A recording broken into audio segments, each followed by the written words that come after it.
Hey, Jackie. Hi. Hi, Eric. Welcome back. Hi, and Hey, we have somebody guesting with us this week. yeah, we do. Yeah, Who it this is guy? Miss Alicia Bellamy, a.k.a. Vertvixen. I like Vertvixen. He's very Done. city. I completely blew that. Vertvixen. Good friend of ours. I've known Vertvixen for, I don't know, 4 or 5 years. Something like that now. It's been a long time, right? Yes, it has. I've only known her as long as we were on a show together, but not really together. But Kind of together. luckily, we didn't have to compete against each other. Although we probably would have had a lot of fun. Yeah. You know, we would have just dicked around. Really. You guys would have had a good time together, working together, I think. We would have been like, I'm sorry, you have a theme. We're just making Arthas. So that's what we both love. Whatever you want to do, we're doing Arthas. And so what did you make today? Well, we have Arthas 1 and Arthas 2. So I'm the upper half. She's the lower half. She's the Frostmourne. I've got the helmet. You know. You know what? Screw it. What's his horse's name? I can't remember. Oh no. It starts with I. Invincible. Invincible. I'll be Invincible and you can be Arthas. I reacted like I was on Jeopardy. My life depended on getting that answer right. Okay. I can't help out because I don't know the game, so. That's okay. Hey, So tell did us you know- what you do, Alicia. A little bit about yourself. Well, first I want to tell you that, did you know that Alicia and I mean, as, you know, a lot of people like to rag on Warbler, but Alicia and I met over Warbler. So, shout out to Warbler because Shout out to Warbler. That's right. I don't hate on Warbler. I don't hate on any materials really, except for model magic. That shit's got. Use the language. I know what that is. It's horrible. Yeah, the first horns ever made, I made out of model magic. So there I you think go. everybody did. I made little bones that I ran into the wall and or like tables and stuff, and they all bumped completely off. It was a nightmare. That's because you go to the craft store and you're looking around. It's like, I need to make a horn, and you're like, hey, look at this stuff. It looks like you can make a horn out of it, and it's only like $5 or $6 or something. And you're you're like, yes, this is the thing I need, and then you work with it, and it's so hard to work with. So hard to work with. What the heck? How is that for children? Oh my gosh, it's crazy. So Alicia, have you done much model magic work? I mean, you know, is that your forte? Actually, that's a great segue. Arthas She does was model 100%. Arthas was 100% model magic, so I don't know what you guys are talking about. I thought so. I mean, if that's true, then I bow to you, because if somebody could make that detailed of a costume out of model magic, you're legit. I mean, completely. Right? Yeah, That's absolutely. crazy.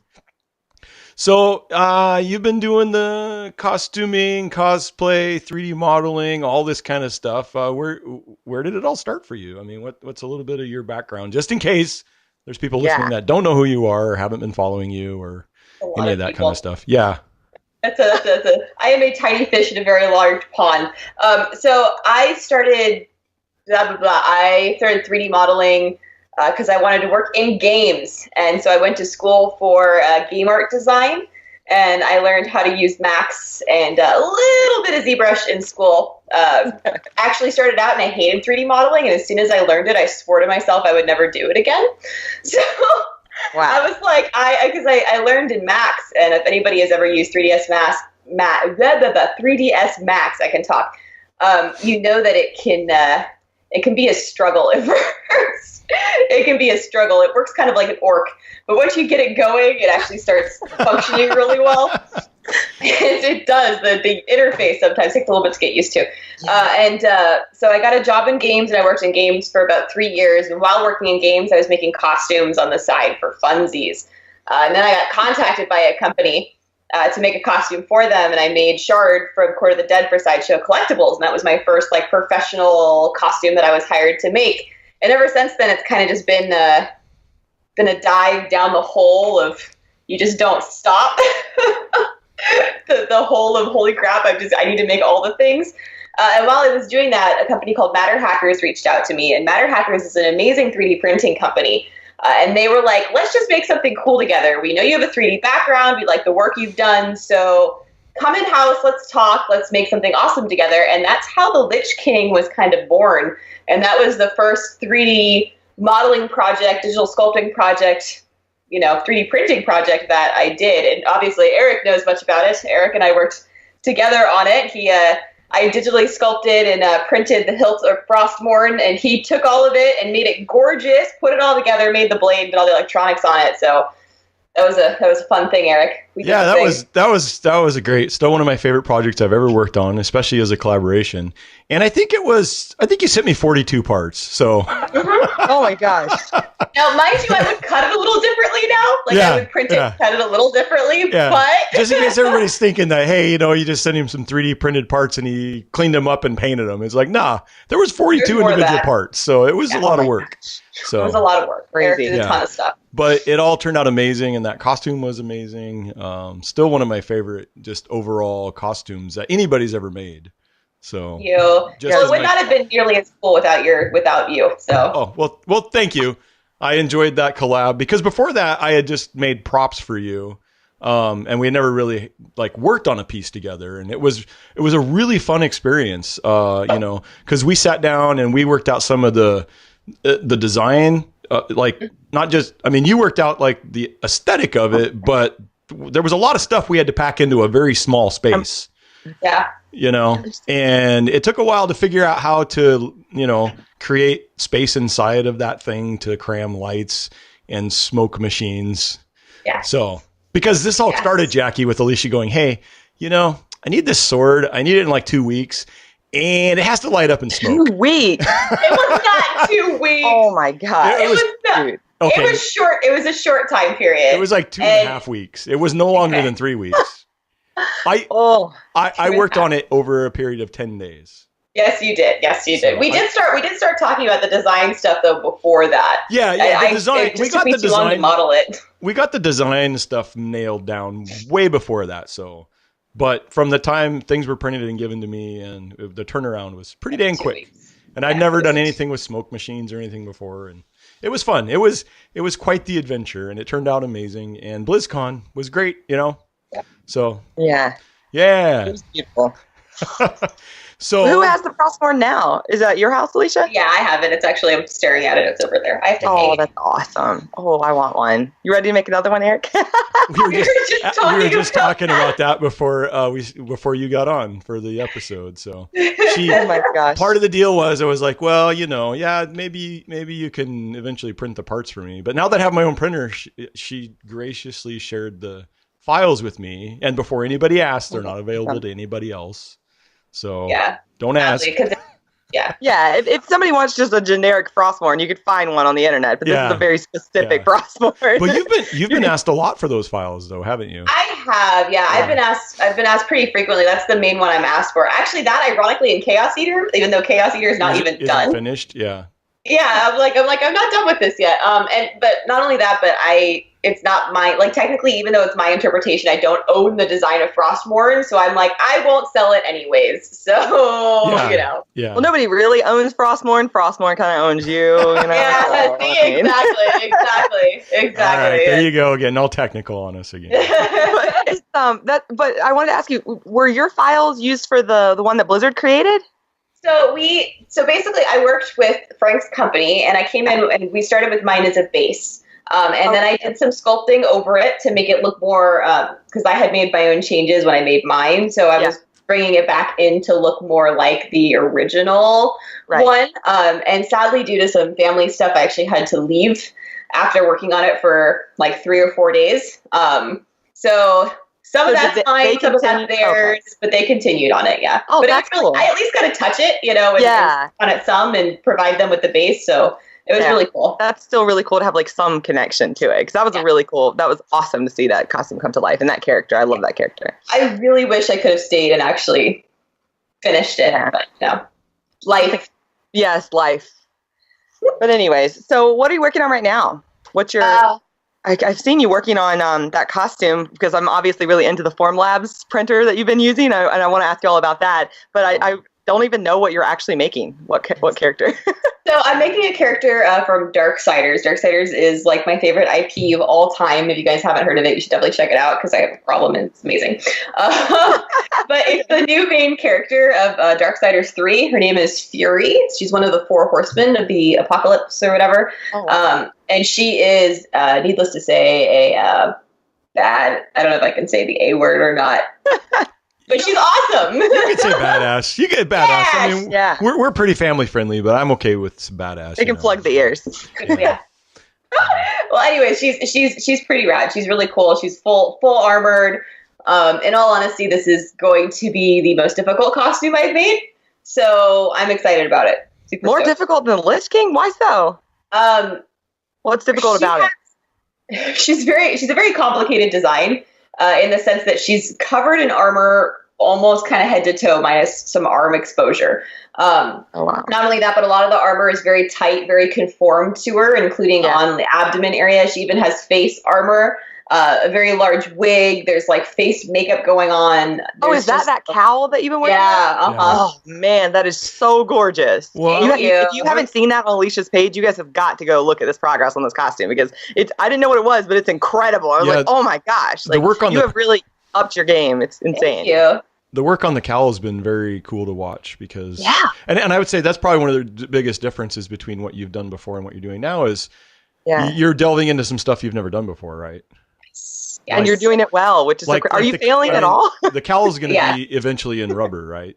Yes, it is. Or some type of silicone rubber or something. Something flexible. So you're working with casting silicones not for molds, but for finished pieces, which is a whole nother set of skills to learn and deal with and learn how to paint and all that and how to avoid the air bubbles. So, I've been pouring dragon skin the last couple of days. Actually, I have some cups right here.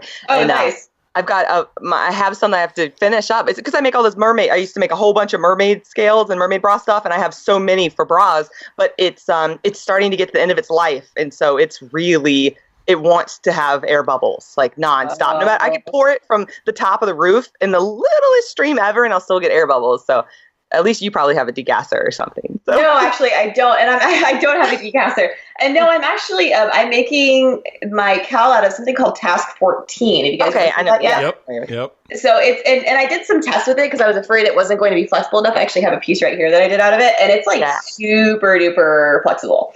And the thinner it is, the more flexible it is, which is great. And because of its cure time, I can actually. I should be able to, mind you, I haven't done this yet. I should be able to rotocast it. So we're going to try that and see how that works. I'm excited to do that.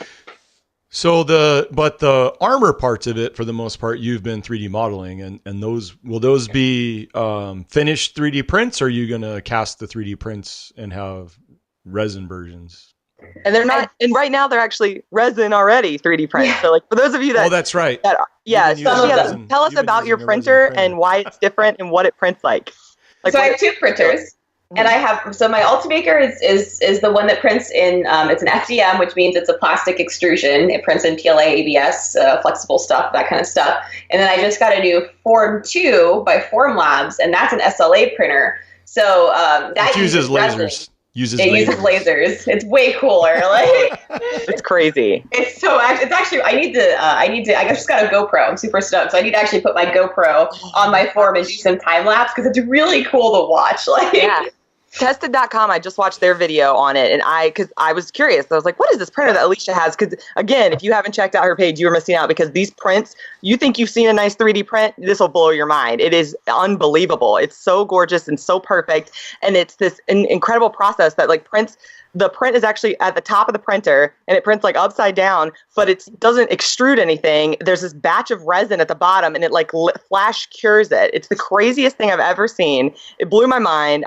It's like this little sloshy basin of resin. It's like liquid at the bottom. It's in fact, mine's just like chill. It just chills in there. Like I was doing a bunch of research on it. I was like, do I have to like clean this out every time? It's like you just leave the resin there. In fact, if you like pour it back into the thing, you're actually going to lose resin. So they're just like, just leave it in the basin, and then just use it when you use it. Just don't have it in direct sunlight. I'm like, okay. It's crazy. It's such an it's hard to believe this exists, but it's interesting. Go ahead, Eric. My question is because I don't know much about the SLA. Is that what it is? Yeah, SLA. So that has, but those parts have to be cured afterwards too, correct? That's a great question because I actually asked her about this. Yeah. Yes. So depending on, there's different types of resin you can use in your forms. I'm going to talk about the form specifically because that's the one I know. There are other SLA printers out there, and DLP, which is very similar. Yeah. But there are different types of resin. There's the prototyping resin, which is the kind that I'm using, which is the kind they normally use to print figures or prototypes or that kind of stuff. They have a functional,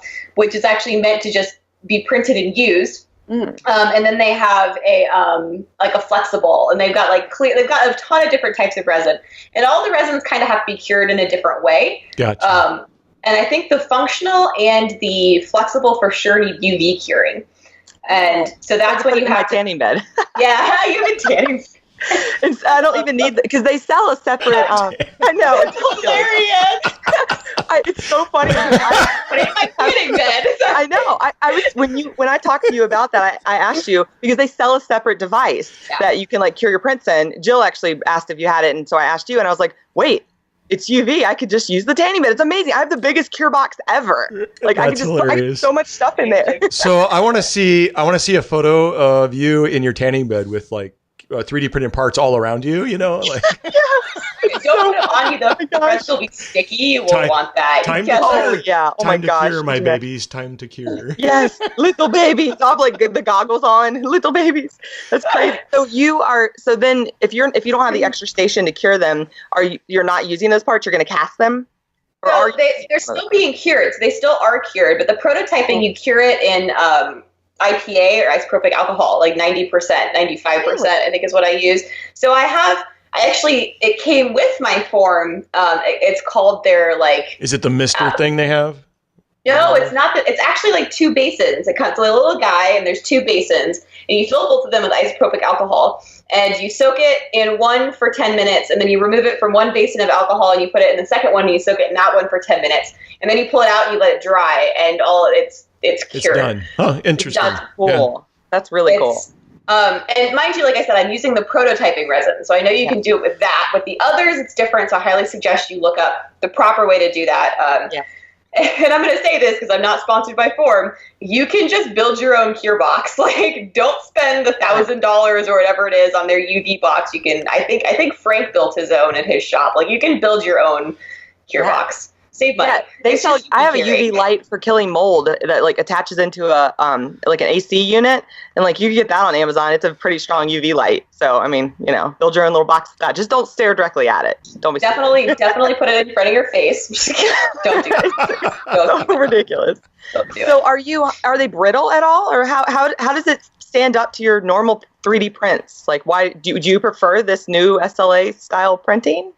It's okay. So there's benefits and there's downfalls, right? With the PLA prints or ABS, I can clean them up and I can wear them, and I'm pretty confident nothing's going to happen to them. PLA, by the way, if you leave it in the sun, if you leave it in your car, it's going to be like Warble or foam. It will melt, misshape. ABS does have a higher heat point. I still prefer PLA because my printer's right next to me, and I don't want to deal with ABS printing in my house. Yeah, because ABS is essentially styrene. So you're heating styrene, which is a toxic gas. You're poisoning yourself slowly. I don't care what anybody says. It's I don't care what anybody says. You do you. I'm not telling you how to do your life. Right. No, I do my life. We are fine. You know what I mean? We're good. If you want people complain about PLA constantly, and I'm like, we have a great relationship. I have no issue. I'm 37 hours into a huge ass print, and it's PLA, and it is fine. How 37 hours? Dude, it's so big. It's this giant. So Zach Fisher designed that the Corona for me with the giant raptor head, and it's the head, the raptor head. Oh, did you sculpt the head? No, Jill did. Oh, nice. And I sculpted the head, girl. Yeah, Jackie has a 3D modeler on staff now. So, you can just say, hey, Jill, can you model this for me? And boom. Yeah, she's excellent for that. She's very, very fast. I don't see her that much. She's basically just on the computer. She lives. It's just like this big touch screen computer. And I'm like, what is this? I don't understand. Oh, is it a Cintiq? Yes, yeah. I'm so jealous. I don't have one. I want one so bad. Should get one. Yeah. You do feed and water her occasionally, right? Yes, I do feed and water her. She's alive for sure. All right. Did you get her like a happy light too, so she doesn't get like seasonal affective disorder and things like that? No, she's definitely getting. She's struggling with that because it's rainy and dark here and kind of cold. She came from California. Oh yeah. She's not on schedule yet. So poor Jill. I feel bad. I know. It's like it's definitely the adjustment across the country is hard, but yeah. So anyway, so pros and cons. I wanted to hear you're like partially through. So ABS, PLA, it's sitting there. You like PLA? Yeah. I was gonna say number one pro is the finish on the SLA because that seems like a pro. You pretty much don't have to sand it, correct? Oh yeah, that is the number one pro. That definitely. The biggest downfall of the SLA print is that the resin is prototyping resin, so it's really not meant to like be worn, right? It's not meant to be like functional. In fact, when people print on the form to make things like figures, they'll mold and cast the figures. They're not just going to print them. First of all, for cost reasons, that's the other downfall of SLA. It's like $150 for a liter of resin. I know. It's not cheap. It's not I couldn't believe that. I was like, what? And with the form, do you have to use their product like it's kind of like a closed system, or they use the preform or whatever for slicing, right? No. What I'm asking is like for like the could resin. You get like resin from China? You can't use can you use just like generic resin, or do you have to use the resin that they sell, or do you? I don't actually know. I personally would not trust using other resin because I know that like they have their own line of stuff, and this is such an expensive machine. I would be too afraid to put anything else in it than what's meant to go in it. Yeah, so that's what I'm getting at is that not only is the machine expensive to begin with, it's like your resupply cost is way up there too, because you can't really buy, or maybe don't even want a chance buying cut rate type stuff. Yeah. Whereas like a filament printer, I mean, I've been using like $17 PLA off Amazon. So there you go. And it works great. Yeah. It works fine. So. Yeah, and that's $17 filament. What's that? I'm gonna have to try some $17 filament because so far I've given Matter Hackers a lot of money this year. The weirdest thing is like I have printed so much crap that people just don't see. I mean, I have like literally buckets upon buckets of 3D printed parts. This whole underneath this table is full of 3D printed parts. I've got so many pieces. What are you doing? I don't know. I'm thinking and not finishing. Like, y'all, I have a problem. I have a serious problem. Matter Hackers, they know me by name because I live in a humid area and I was having issues with PLA because it's like hydrogorbic or something. I can't remember the word, but it absorbs moisture and it becomes brittle. And mine is like dying, a slow death. And so they sent me some more because I like have to put it in a Rubbermaid container. I got a dehumidifier and put it up there. Yeah. And but I'm addicted to printing, but I just never finish them. So like I need that form lab. The printing part's easy. Let's be real here. It is. You just print, make stuff all day. And what I mean by that is it's not just a button push. There are other things you have to do. But when it comes to actually finishing your print, I mean, we're talking. You just added hours to your like finished piece. You know? Yeah. And I have to admit, because I've just had my print. I mean, I bought my printer right before BlizzCon this year, so I've had it roughly a month. And what is it, by the way? What I can't remember. CR10. The CR10. Yeah. Yo, high five to the CR10. I've taken over Jill's. Yeah. And I'm like, what is this magical $350 printer that I didn't know about? It is amazing. It's pretty incredible for the price. It just blows me away. But the thing is even though I haven't really been into 3D printing all that much, and I don't even really have any projects going on, but I just surf Thingiverse and be like, oh, I need to print that. Oh, I need to print that. And I've basically just been printing things for like a month solid. I mean, and I go down to my workroom, and if I don't hear it running, it's like there's something wrong. It's like this minion must work for me, and I'll find something for it to print. How I feel. I feel like I'm losing money if it's not working. I'm like, I open the door. They're in their own room, and I'm like, I open the door. I'm like, little robots, like I love it. I have so much stuff printed. It is so satisfying just popping something awesome off the bed. It really is. In fact, right now, I printed a bunch. I've been printing Christmas decorations mostly for the last week. So did some really cool like trees for my wife, like 3-size trees. And I love it. I have like this cool deer that's printing right now. I'm gonna try painting it with Alclad and seeing how it looks when it's done. So wow. Yeah. Oh, dude, yeah, that's cool. amazing. But anyway. So yeah, I get it. I'm a little. I printed a Zenyatta orb. I'm really excited about this. My cool. parts. All your late stuff. Yeah, this is what I've been waiting for. This one stupid thing for the connectors for this, and I got my little I gotta ground myself. Oh my gosh, please don't. These NeoPixels are so sensitive, guys. If you buy them, ground yourself all the time. Really? Yes, I'm not kidding. Like, I'm pretty sure one's dead, and I'm so sad because I need 4. Just but these little babies are so amazing, but they're very sensitive, and the soldering is very. They're like there's not a lot of space, not a lot of give, so you have to be very gentle and not messy with your soldering. Like, you have to be careful because of how close they are together. But this guy, Daniel, I tipped him on Thingiverse, which, by the way, guys, support your 3D modelers. I get it's not their IP, but like, this is not easy. I double dog dare you to get ZBrush and try it for yourself because you will punch your computer screen. I've never hated something so much. I made an orb in ZBrush. Hey, guess what? It's a default thing. You know, like, that's as far as I could get. You mean a sphere? You just drag the sphere out from the subtool palette? I would have to just print that and then just make that. Yeah, I was like, sphere. I named it Mr. Smiley because I drew some eyes and a face. You drew a smiley face on it? Yeah, dude. But this guy's so cool. He like modeled all this and it like fits in there. I mean, he has different NeoPixels. He got his from eBay. Mine are from Adafruit.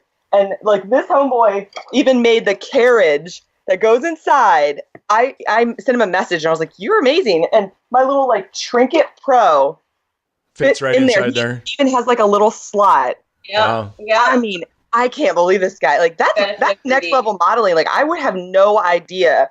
I've printed a lot of like game rip models. You know it's not the same. Like when somebody actually creates it and like does the inside, dang, it's wild. Tell me that's not an art. It definitely is. Yeah, like the ZBrush stuff, right? Because let's say in theory he made the orb in ZBrush, and all of that inner stuff he would have had to make in a separate program. Because ZBrush's measurements, like they work, but I personally don't trust them, and they're not super duper accurate. And I would never model something super duper technical in there myself. So a lot of times, yes, Max is for that's why. I use Max for that. You can use like Blender. You can use SolidWorks. Some people use SolidWorks or Fusion, and I mentioned briefly in my video, it is important to note that the SolidWorks programs, those are CAD modeling. So it's like kind of like blueprint modeling, which is going to be different than Max or Blender, which is polygon modeling. So lots of things. So since you brought it up, let's talk a little bit about your videos that you're doing. Yeah. Because that's kind of a new thing for you, right? Yeah, it is. I'm super stoked. Yeah. So what's the gist of it all? Yeah. What are you going to be delivering to us, Alicia? Let me pull up my documents here so I don't like screw myself up here. I get asked questions all the time. People are like, "How are you making this? What are you making this stuff out of?" And I'm like, "Oh, I use ZBrush and I digitally sculpt." And they're like, either "What is ZBrush?" or "I have no idea how to use this program." And it's ZBrush is Are you going to teach us how to use it? No, not today. In the video, like today. All right, everybody, screen share time. Oh my god! Rundown real fast. Yeah, the videos are going to cover ZBrush basics and how I use ZBrush and some of the most important tools that I feel like are important specifically for us in ZBrush, because there's a lot of tutorials out there already. You can go online and you can find tutorials on how to use the program and how to do figures and how to do character modeling and game modeling and all this stuff. But let's be real, we use it more for costuming, right? Yeah. We use it more for like real world, real size stuff. And I want to cover more on that angle of things. What's that noise? Well, I think that's a great idea. And when I just even watching your intro video, a couple days ago, you just posted a couple days ago, right? It was pretty new. And I even learned like 4 or 5 things just from your intro video. So that's awesome. So I'm really looking forward. I mean, I don't think I'll ever use ZBrush. I don't really have a desire to get into 3D modeling that much, but I'm really interested in just learning more about the process that you go through. And I think, like you said, having a video series that is tailored more to costuming and ZBrush and 3D printing, it's definitely, I don't think there's really anything out there like that is specifically for that program. So, I mean, there are you and other people like Hoku that, live stream your work, and so you can watch you doing it, but it's a little different when you're going through and just kind of explaining your process and stuff than just kind of like watching you create live, which is also amazing to do because like you work that program like nobody's business. So once again, like I've been in it for like 5 or 6 years, like I said. So after being in there for a while, you kind of, it's all muscle memory, right? Like I find that I'm just doing stuff that I don't even, and it's actually great this kind of sounds selfish, but it's great for me too, to make these videos in the sense that it helps me. I have to talk about what I'm doing, and I have to actually think about why I'm doing things the way I'm doing it. Because a lot of times as makers or as artists, when we're doing stuff, we just kind of do it. And so when people are like, why did you do that? You're like, I don't know. It felt right. Like I just did this. But the reality is there is a reason why you've put that crack there, or why you've modeled it this way, or why you've painted it that way. And it's, so I'm kind of excited too, because I'm not necessarily reteaching myself, but I'm not only helping everybody else, but I'm also helping myself to really try to explain and figure out why I'm doing the things I'm doing to help improve myself and on what I'm doing. So I'm extra excited about, like, it's like going to be awesome for everybody. So I'm super stoked on that. Yeah, that's a great idea. And it's almost a way you kind of get a little self-reflection on it too, because you're going through your, like the file in your brain going, you know, as you explain it, it's like, wow, I actually really know a lot about this stuff. Well, not only that, but, or like, could I be doing this better? Like maybe I'm taking too many steps to do something that shouldn't have taken me nearly as long as it should have. And sometimes I'm one of those people that doesn't always work smarter. I work harder. And it's definitely an issue I fight with all the time. So it's helping me kind of visualize, well, okay, you know, maybe if I skipped steps A through, you know, C, I would have just gotten to E way faster, you know? Yeah. And sometimes putting your work out there and like having it exposed to the community, most of the time you get a really positive response, and someone may be like, hey, I learned this trick, and then they speed you up. Like that's my favorite part about just, our friend Solar Roboto, for example, Steven, he's been posting all of his terrible prints, and he's like, tell me what this means. Tell me what's wrong. And I'm learning through his journey. Because I'm like, dude, I have that problem. So, when you watch someone else work, it can help you, they're helping you and you're helping them. It's like a symbiotic relationship. So it's really nice. Yep. Yeah. That's what I love about Twitch too, because it's like live. Yeah. And you're like, and I have digital artists come into my Twitch all the time while I'm sitting there sculpting, and they're like, hey, have you ever considered doing it this way? And I'm like, teach me. Let's try this right now. Yeah, that's great. Awesome. That's great. It's great. And the cool thing is like the attitudes of everybody too. It's like, it's not a, hey, you're doing this wrong, you should do it this way. It's like, hey, have you ever considered this? And and you learn from that. And one thing I like about this community, for the most part, most people, it's not about, just showing off, oh, this is the right way to do this. It's more like, hey, have you thought of it this way? And this might save you some time, Like you can skip step A, B, C, or C, D, and F and go all the way to G or whatever, Yeah, And that's definitely a cool thing, especially when you can, do it live. And you have a pretty lively Twitch channel though.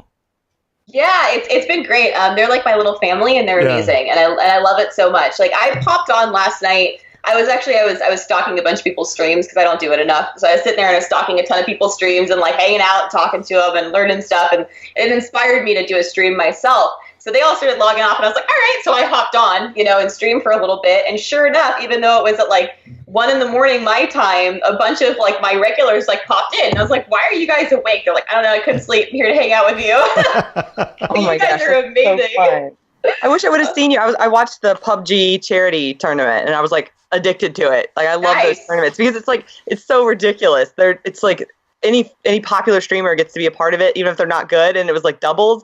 Oh my gosh, I've never laughed so hard at these bad players. They would just like hide in the water as long as they could and follow like the player restricted area just in the water. I mean, it was just such a fun game. A fun tournament to watch, but I would have loved to have caught you. Gosh, I was still up at 1 a.m. I'm gonna have to put on. I forget to turn on notifications because I follow so many channels. But you can turn them on specifically for a person. Mm-hmm. I need to do that. I have Bill's on and Ted's on and Steve, so I'll have to turn yours on too because I know I follow you. Yeah, I have the same problem too. A lot of times I won't even. Well, the worst part is I can't tell you how many times I've like jumped in Twitch and I'm like, well, nobody's streaming, and then I'll like search creative or 3D or cosplay or whatever, and I'll be like, how the hell am I not following this person that I follow everybody? I know. I find new people all the time. I'm like, I didn't know you streamed. It's so crazy. Yeah. And like during the day too, I'm always looking for someone during the day because, Ted does stream during the day. He's like the only consistent daytime one. But there's like this gap of just nothing for me to watch during the day because I watched everything on TV, so I need Twitch. So I find myself just watching just random, IRL channels. But I like the creative.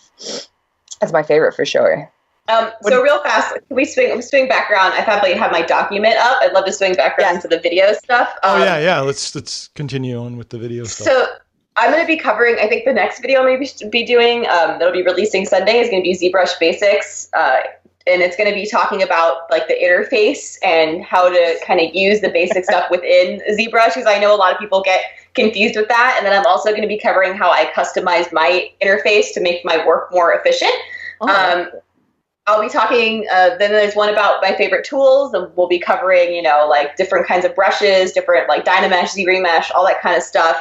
One of the biggest things I always get asked about is armor sizing and proportions. So I want to do a whole video on that and talking about not only how like scans are helpful, but you don't need a scan. Like everybody thinks you need one. You don't need a scan. You can do it other ways. So I wanted to cover a bunch of that. There's an app too. There's a lot of stuff. But I couldn't Which app did you get? Let me see. I don't know if I still have it. I deleted it because I spent like so long trying to get a scan in my head. Is it Trinio or no? I don't know. I'll have to look that up. I'll write that down. It's an app that does a scan? Yeah, it is. It's called TRNIO, and you're supposed to be able to like scan your head, and there's like examples and stuff. And I like read about it online, but I think I'm just dumb because I can't figure out how to make it work. I was like, what is happening? So I like measured my head for my Farrah thing, because that was originally going to be a flexible 3D print. And it isn't. It's just a hard print, and then I made a foam pattern out of it because I ran out of time. I didn't realize it was going to take 100 hours to print it on a flexible printer, and I don't have one. I was going to like order it out or hire someone to do it, and they're like, well, it's going to take this many days. Yeah. And I was like, oh yeah, no. Flexible and it prints up your time a lot. Yeah, it's so slow. I learned a lot about that. I'm excited to print with flexible materials, but I'm nervous about the failure rate. So I feel like I'm going to have to really research it before I dive in. But tell me about the videos. ZBrush Basics. So, and then I want to go over how blocking out armor. I want to talk about things like creating trim and filigree and runes and like specific designs on top of your armor, then damaging your armor, making it look, like worn, and, because some people are using higher quality printers than others. So some people are going to be able to actually capture that detail. Some people may not. So I'd like to cover doing it post and pre. And then I want to talk about actually taking your model from ZBrush to printing, because there's several different ways to do it. And it's funny you mentioned that before, because I always mention that to people on Twitch or whenever I'm doing stuff, is like, this is how I'm doing it. Like, just because I'm doing it this way doesn't mean that this is the ultimate way, to do it. So I have a question about that, just because I'm curious. When you do that, do you have to take it into something else first, and then from that make the STL, and then from that go to the slicer? So there's like an intermediate you have to use? I do, yes. Yeah. You can technically go, ZBrush does have a plugin that you can go straight from ZBrush to an STL and then put that in your slicing program. I love ZBrush to death. I do not trust its measurements at all. So it comes down to the sizing part of it. Yeah. Okay. Yeah. I basically take it, or not only the sizing, but sometimes I'll do keying or pegs and holes and mesh mixer, just because it's really fast and easy. It's just insert tube, like Boolean, done. Like in ZBrush, you have to do it with Dynamesh, and sometimes it gets weird. So, and there may be another way to do it that I just haven't found yet. So mesh mixer, because the built-in, like the one so before we were recording, I don't know anything about making 3D files, but one useful tool that you should definitely teach people is if it comes naturally in your video, is how to cut things up. Not everybody has different print size, like beds and stuff. Well, I have a large bed, but I also have small beds now, and things have to be cut differently. And I didn't know how to cut a file, but like built into all of our Windows 10 machines is like that 3D builder, and you can literally cut it there. And it's so easy. It takes like 30 seconds, and it saved me so much trouble. And it does allow you to add pegs and stuff, but I have not jumped to that. Jill adds the pegs, but I'd like to know how to add the pegs myself, because if I get a print without some kind of interior structure, it's not prepared to have some kind of support, it frustrates me. I want to have support. I mean, I've added new things, like I actually, just in the bottom of my Widowmaker, I don't know if you guys have used this, but I got this I printed Adafruit's Lucio Blaster, and they actually had these really cool things that you like push your soldering iron on the top of and get it hot, and they are like this. They're little hex or rivet nuts. I don't know, but they have like a I don't know what to call this. Isn't that weird? I like use things I have no idea what the name for them are. But I don't remember what they're called either. But so does that heat up and you just push it into the? You push it into the print. Oh, okay. Yeah. If I had my here, I'll show you. If for those of you that aren't watching, you might want to, if you're curious what this is, you can just go to this point in the video and see it. But this is ugly. I get it. I'm messy. It was my first time doing it. I like push the soldering iron and heat it in there. And then my base, I just like put the matching, it's 2 kits like this with just like endless parts that match. Yeah, so it's like a hole and peg system basically. Yep. Yes. And it's so amazing because you can do it post. Yeah. Oh, that's pretty cool. That's pretty cool. And I didn't know anything like that existed. Yeah, I learned about it from the Adafruit people, and I was like, dang, what a fun little tip, like right there, hanging out on the internet that I didn't know. And for the files that don't have pegs and stuff, it really helps me because it can be really hard to get something stuck together that isn't trained to stick together, or the file isn't, I mean, we all know parts can come apart really easily if it's not, the file itself isn't made well. So, yeah. So I'm really curious to watch you teach us how to put pegs and stuff. I use Mesh Mixer. I'll definitely check out 3D Builder for the video, but I use Mesh Mixer because it's also a free program from Autodesk, and because it's an Autodesk program, it works really well with Max and all the other kind of stuff that I use. So it's completely free, so anybody can get it, and that's the great part about it. And it's I'm pretty sure it's going to be a little heavier than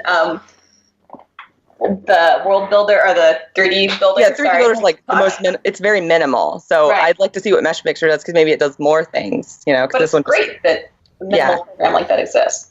Yeah, I didn't know about it. I was like, wow, this is crazy. It's like built right in. And that way, go ahead. I'm sorry. No, I was just. I say so for so you can use Mesh Mixer then to cut up stuff. Is that what you're saying? Yeah, that's what I use. I don't own a Windows computer, so I don't have the fancy little. Well, that's a great point that you bring that up. Then, because I guess if you don't have Windows, you won't have that. So is it Autodesk? I mean, that's all for Mac stuff too, right? It's not like an Adobe. Autodesk supports. Autodesk is a thing. Yeah, it's 3ds Max, Maya, Fusion 360 is also Autodesk. Yeah, I have Fusion 360. I just didn't know about the other one. I have that too. Yeah.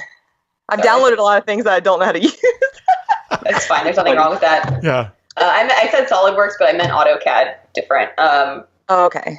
So, but anyways, Mesh Mixer is great. It's great, and the learning curve on it is not that difficult. I use Mesh Mixer too. So because I've been doing larger prints on my SLA, which it's not always meant for that, but to do larger prints, you want to save your resin, because unlike an FDM print, the SLA will just print solid resin. Like there's no infill, it's just solid resin. Yeah, it's completely solid. So like my art piece, which was like this big, I did not want to print that as solid resin because that's just a freaking waste. It's a waste of resin. So Mesh Mixer has an ability for you to hollow things out. So I use Mesh Mixer to hollow it out too. It's because I could technically do it in another program, or I could pre-build it hollowed out, but it would take me so much longer. And Mesh Mixer, it's like 2 buttons. Oh my gosh, I like need that in my life right now. I've printed a lot of little things I pull off Thingiverse that are ripped from the game, and they're solid. Yeah. And like, because it wasn't, somebody really didn't like make the file. They just kind of made it, they put it on there. Like I'm printing a Memoron's head and it's solid. And I'm like, what the heck? It doesn't have any, it's literally just solid plastic. There's no infill in it. No, it's solid. Yeah, then use a Mesh Mixer. And literally, if you download Mesh Mixer and like you Google like how to hollow things out in Mesh Mixer, there's I'm literally doing tutorials on it. Oh, that's awesome. It's super easy. Thank you. That's so helpful. I could wake Jill up and go ask her, but thank you for the information, Alicia. Yeah, of course. She'll be impressed that I did it myself. Wait, you allow Jill to sleep? Yeah, she sleeps a lot. She's like, it's hibernation. Everybody's sleeping a lot right now, I think. Okay. I just wasn't sure. I thought maybe you restricted her sleep or something just to keep her going. She gets plenty of sleep. Keep her going longer, Yeah. I did give her, you guys see that thing that went viral that was like the super spicy ramen challenge? No. Oh, it was like legendary nuclear spicy, and I ordered them from wherever they came from, I don't know, overseas, and I gave her one last night, and she ate it, and I haven't talked to her yet, so I'm hoping she's okay. It's so hot. It's like, why would you? She said she liked hot stuff, and I was like, well, this is really hot. Try this challenge online for it. All right. But, so I hope she's okay. I'll go check. Oh, I need her. Yeah, but anyway, so What do you have any other kind of video plans, like for finishing prints or anything like that? Are you gonna teach us? I just released the video on 3D print cleanup not that long ago. I do plan on making another one eventually with updated because I've shortened the process even more. I watched that one. I ordered that plastic weld stuff. Oh, nice. I was like, I'm getting this right now. It's great. I actually use a lot of friction welding now instead of the plastic. And friction, like heating it up? Mm-hmm. You just take the PLA and you just heat it. Dude, I'm digging that, man. I did it for these stupid little parts on the Zenyatta orb, like the little caps. I was like, glue won't hold this, and I just got to thinking, like, if I could put the soldering iron and put those little hex things in there, I bet I could glue this together. I'm sure the internet would have told me that had I Googled it like 6 months ago, but here I am late to the party, so. No, it's sometimes better to learn on your own, because sometimes, because you're like, oh, wait, it works really nice. It's sometimes better. But I've got the sanding process down a little shorter, and I've been experimenting with adding textures on 3D prints, because it's one thing to make it really smooth, it's another thing to actually make it look like the material it's meant to be. So I'm trying a bunch of new things. So there will be more videos soon. Well, eventually, probably in the next couple of months. I'm like, soon, but I have like a list of like 10 videos I have to make. Covering 3D printing, like adding textures to it, and my updated process of how I clean up my SLA prints. Oh, I'm excited. I'm excited to see that. I love watching cleanup videos because it's the part that takes the longest. I know, and you're just like, I also enjoy watching other people clean up things. Yeah. You don't want to make Frostmourne again? Well, not really. Oh my gosh. I mean, yes, I do, but no, I don't. Yeah, I want to make a Frostmourne for myself, just to have like a wall piece. Yeah. But it's like, gosh, the sanding of like the fancy, all the detail sanding and stuff, that's driving me crazy, man. I have like all these little files, and they work really good. They they're great for like needle files are the best. But. Yeah, I just love them, but it's still like I'm kind of numb right here on my finger from holding it. Yeah, I was like, what's happening to my finger? And I was telling Matt, I was like, man, I'm going numb right here. This is really strange. And then as I was doing this last night, I'm like, it's this thing. It's pressed against there, and it's like, it's forming a callus. It looks crazy. Bye-bye hand. It happens. Have you ever played guitar? No, my brother does, and I've seen the hand. Same kind of thing. If you've never played guitar and you sit down and you start like learning chords and stuff, and you practice and you practice and you practice, and all the tips of your fingers like become numb and like calloused over and stuff. It's the same kind of thing. If you're sanding all the time, Are your hands nice? You guys, are your hands nice? So I wear Gorilla gloves. Eric's like, no. Mine are pretty Gorilla gloves. Yeah, Gorilla gloves. The ones you can get from Home Depot. Like if I'm doing a lot of sanding, I'll put on a pair of Gorilla gloves. They're really cheap. They're like $4 for a pair from Home Depot. And they got different sizes. They're like fabric, and they're dipped in rubber on one side. Oh, they're kind of like garden gloves. Yeah, kind of, but they're easier to. They're a little more tactile, I think, than gardening easier gloves. To grip stuff. I agree. Dude, I need to get those. Because I rewatched my makeup video I did on Bill because I was trying to remember some of the products I used, and his hands are so clean and so pretty. His nail beds are clean, and like I was like, "What? You are not a maker." Like, he makes videos now. I mean, I know his hands are so pretty. I look at my hands and I'm like, "Oh my god!" You don't get your hands dirty making videos. I'm just saying. Well, we all need. Unless you're making tutorial videos, then you have to get your hands dirty to make the tutorial, Eric. I'm just busting him a little bit. I'm just busting. No, I know. I know he works. I'm just teasing. I have a confession to make, though. I have really nice, clean hands too, because I actually haven't sanded anything in like probably 3 months. I wash my hands and you know what? I'm okay. They're dried out. I feel pretty good about that. Yeah. You haven't sanded any of your prints off of your CR10? No, just print them. They're good. Oh, that reminds me. I saw your logo. I haven't done any. I haven't done any like real like prop projects or something. Yeah. Because all the stuff I just printing is just like trinkets and stuff, and it's like whatever. I don't really care. I don't really care what they look like. I'm just printing them. A dual extruder on yours? No. Mine's single. The Ultimaker is a single extruder, but the two. I really want a dual extruder, like badly. Yeah, I was pricing, because I want to get the Flexi extruder for my Taz, and I was looking at like the dual extruder and all these other ones, but then I went down this rabbit hole of like a Bondtech BMG thing, and like how I shouldn't if I get one that prints flexible, I have to make sure it's one that like doesn't grind the filament. It has like a whole different kind of like pull in. It's like, because it's like a spaghetti noodle. I just can't even explain this well at all. But no, you're fine. I talked to 2 people about it for a long time, and I started researching, and then I was like, wow, maybe I could just get a dual extruder and it would do both, but then I don't know if that's I don't think it works that way. Yeah. And it's funny because like my Ultimaker, I'm very fortunate. It just uses the same head for the flexible and it doesn't, I don't have to change out the extruder for any of that stuff. Well, but the CR10 says it does. Also, okay. Which blew my mind. Have you tried it yet? I was going to ask Eric if he's tried it. I've only just been printing PLA, so. Okay. So it is I'm that gonna type venture. of extruder. Eventually, I'll venture into like some ABS and stuff, and yeah, you're supposed to be able to just print whatever with it. But yeah, it says it prints TPU, and I'm gonna try it. So like, for anybody who's watching, so this here was printed on. This is Flex right here. This is flexible filament, and this is ProFlex. Is what this is from Matter Hackers, because I wanted to really try it, and I used on my Necromancer the neck collar, all of that detail there. That's all ProFlex. And the ribs, those are also ProFlex. Oh, yeah, I think I saw a video of you flexing something. It must have been one of those pieces. Yeah, and the hand guards were also it's the hand guard. Okay. Mm-hmm. Wow, yeah, that's what hand armor, flexible hand armor is like a game changer. I legit need that. And I have my files for my Thunderbird Farah hand armor. So maybe I could try to print those flexible. You should. You totally should. They're small enough that, I don't know. It's worth a try. They also have something called Soft PLA, which I saw at Matter Hackers. I wonder what that is. It's in their flexible section too. So I was like, I wonder. I'd like to see ask about that. Yeah, because since I'm already printing with PLA, I wonder if that's easier than TPU. But I mean, possibly, but it's also. I feel like we would. I feel like we would hear more about that. Like the benefit of the ProFlex is like it has like a lot of stretch to it. It's meant to really flex. PLA itself, it's not. I don't know if it would lend to that. Like, that's what was confusing to me. I'm going to try that ProFlex though. I have stuff in my cart right now because I have to get a roll of ABS for Jill. But man, I want to try the ProFlex. That looks so nice. Don't you want to try that, Eric?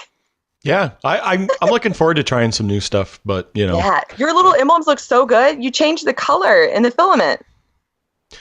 Yeah, it's a trick. Did you just like pause the print and then like? No. They're like every color is a different piece. So. What? Yeah. Oh, that's Wait, can you not pause it on the CR10? No, you can, but I was messing around with modeling and stuff, and I made it modular, right? So the base, actually, I could grab one and show it, but. I mean. Okay, let me go grab it. I'd love to see it. Are you guys okay with that? That's so funny because I thought maybe he was like pausing and pulling the filament out and changing because I didn't know if he had a dual one, and I've never done that. I've only ever paused and pulled the filament out if it breaks. I have to fix the filament. You know what I mean? Yeah. Other fancy stuff. Like I get nervous. I'm even nervous about my PLA breaking right now. But when I saw his, I was like, wow, wonder how he did that. But now it's multi-part. Did you make the file yourself? What's that? Yeah. So this is my first 3D modeling in Fusion. So that's awesome, Eric. That's so freaking cool. So what I did was the colored parts minus the sword handle. The sword handle I had to glue on because it doesn't have any edges around it. But these are just separate pieces. Oh, and they just slot together. And there's just like a little lip in there. I don't know if you can see it on the camera. And then you just press it in there and it stays. Wow, look at you. So it's just kind of modular.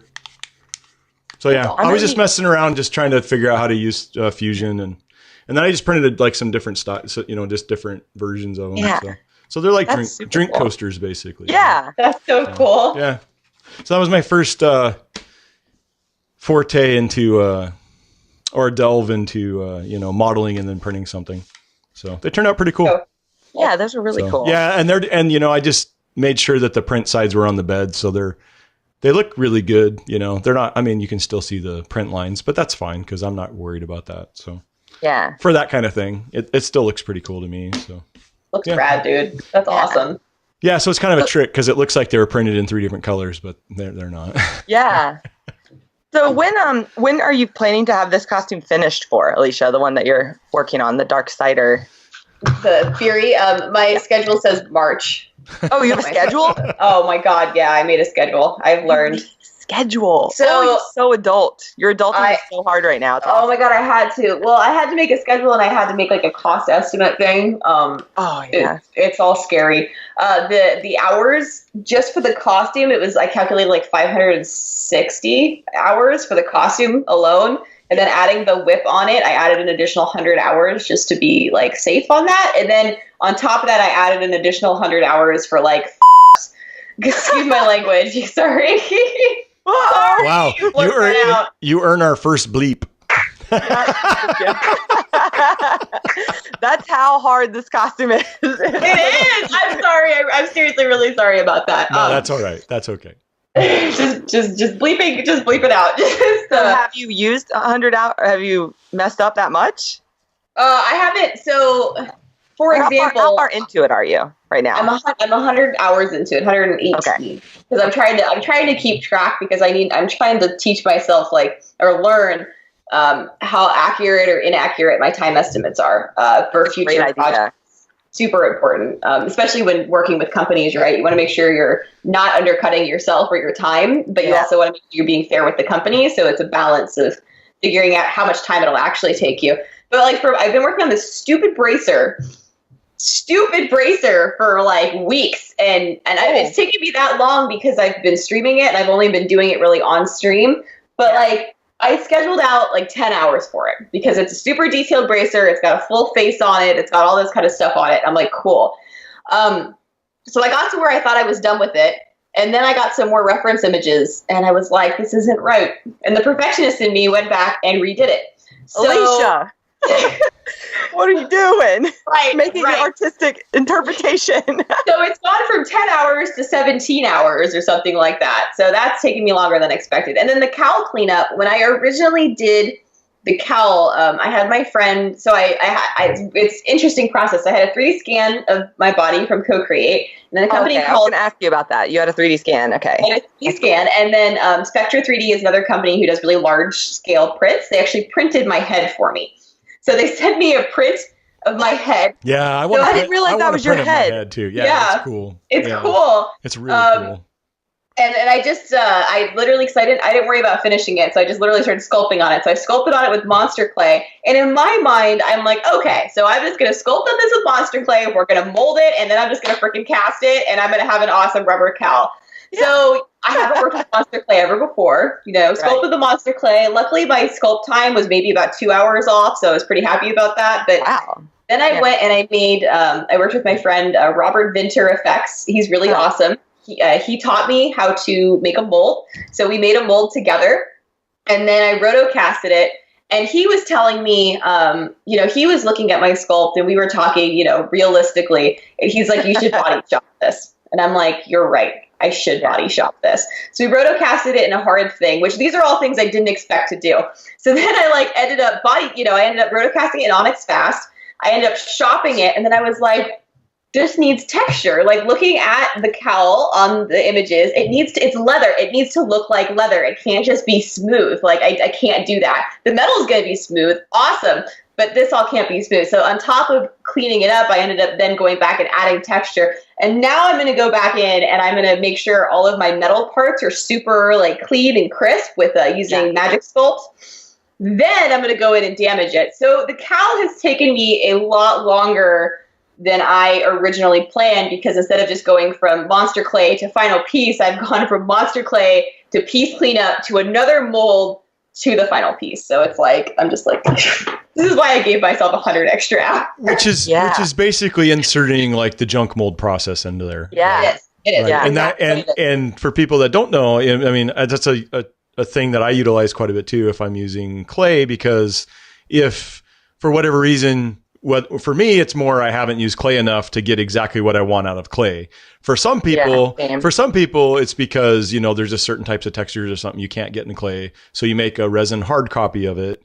And then that you can further add to or subtract from as a hard piece that you can glue stuff to, or you can sand or anything like that, which you couldn't do with the clay. And that's what that junk mold process is for. And you have a intermediate piece, and you can clean that up, and then you make your final thing off of that. So it's so essentially you're making two pieces. Yes. Yeah. So you're making it twice, which is something you didn't realize you were going to have to account for. So like you said, that extra 100 hours, I think, is probably going to get used pretty quickly. Yeah. Yes, it is. That's why I'm nervous, because that's the goal is to have it wearable for PAX East. That's my goal, which is the beginning of April. And the goal was to have it done in the middle of March, that I could go do be a responsible adult here and go do a photo shoot and do a costume test before wearing it to a con, because God knows I've never done that before. So, ever. No. I feel you. Wait, did you say PAX East? Are you planning on going to PAX East? I am trying to go to PAX East, yeah. Oh, cool. That's cool. Yeah, have you ever been to that one before?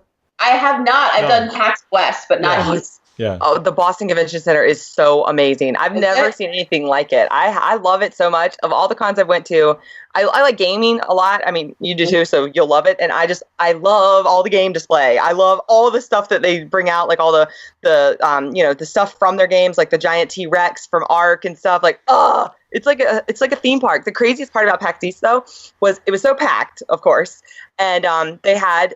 It's so big. I've never seen. I mean, it was just massive. On one side, they have like boy, girl bathroom, boy, girl bathroom. They X'd out one of the girls and added another boy because there were so many boys. The lines for the boys' bathrooms were outrageous, and the ratio of boy to girl was so small that crazy. They gave one of the girls' bathrooms away to the boys. That's crazy. That never happened. I was like, dude, it just cracks me up because there's so few girls there compared to the boys.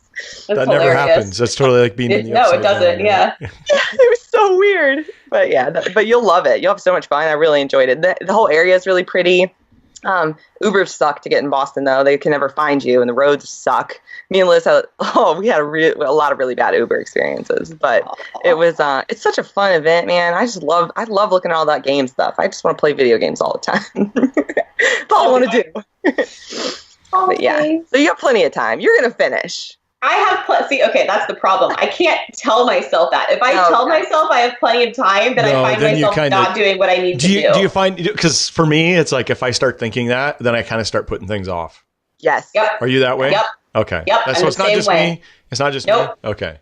Because I start thinking, I got all this time, and then before you know it, it's like you're scrambling, Yeah, so. And you're like, holy crap, the convention's in like a week. What happened? That's why I actually ended up hiring one of my friends as my manager to help me like maintain and actually manage all of my stuff because I have a hard time. Like, I like to create stuff. I just want to create all the things. So I have my mind is like all over the place. I'm like, new project, do this, do this, do this, do this. And so she's there to help me like not only, find work and get conventions and all that kind of stuff, but she's there to help me like keep myself focused. So we have like a Google Calendar that we share, and there's like costume deadlines on it in like bright red. And she's great because she's like right on top of me. She's like, how's it going? I need somebody to stop me from myself. There are too many new projects, Alicia. That's great because that's basically having a shop manager, right? Yeah, basically. Brilliant. Yeah, no, it's a great idea. You're the first person I've ever spoken to that has it like this together. I don't. It's an illusion. Well, it's an illusion. I've known Alicia for a long time. This is fairly new. It's I actually thanks to Bill, I've actually started reading some business books, and I'm trying to because I want to take this costume stuff, but I'm trying to launch figures off of it because I think at the end of the day, like I really like making costumes. I don't know if I necessarily want a prop house, but I don't want to stop creating stuff.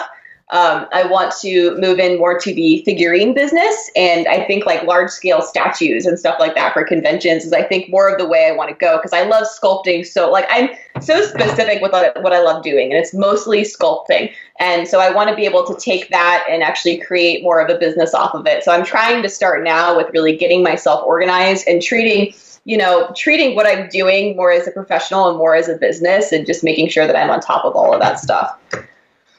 I like that. That's so funny about the Bill thing because I also had a business conversation with Bill, a really long one at BlizzCon, and it's because I watched The Wood Whisperer and Mark and Nicole actually does business consultations, and she did one for Bill years ago, and Bill Wood Whisperer. Yes, so like she's like a consultant. She's incredible. She has an insane business mind. Their like situation is booming. Her and her husband and the Wood Whisperer. Bill told me that like she gave the best advice to him. He sat down with his business model and she like checked it all out. They had a super long conversation. She like pointed in the right direction, and he's been just soaring ever since. He's been really getting it together. And I'm like, dang man, it's crazy. Like you have to, if you want it to be a career, you have to nail down specifically what you want to do, like what you said about the figurine thing.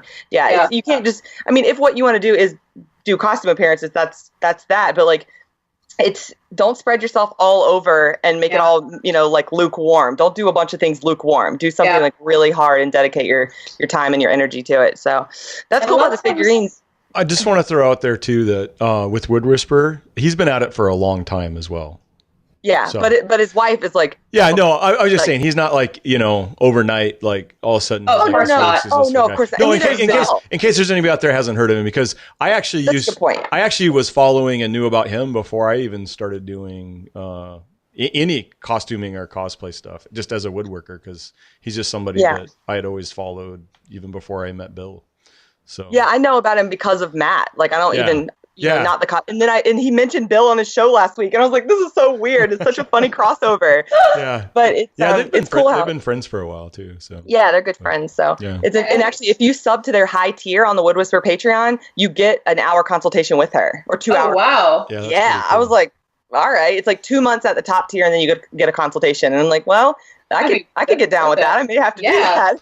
Yeah, once I'm like making more money, it sounds like a great business investment. There. Yeah, because I'd love to see like what she has to say. But speaking of the figurines, though, it's funny how I have a lot of friends that do cosplay, but they're kind of like narrowing in on their career ideas. Like in SKS Props, Steve, he's really into his Wasteland Alice world. He wants to do a game, and he's actually was looking to find somebody to hire to 3D model and do his figurines. And he like reached out to this European company. I'm like, well, Jill could do it, but I don't know if Jill's like.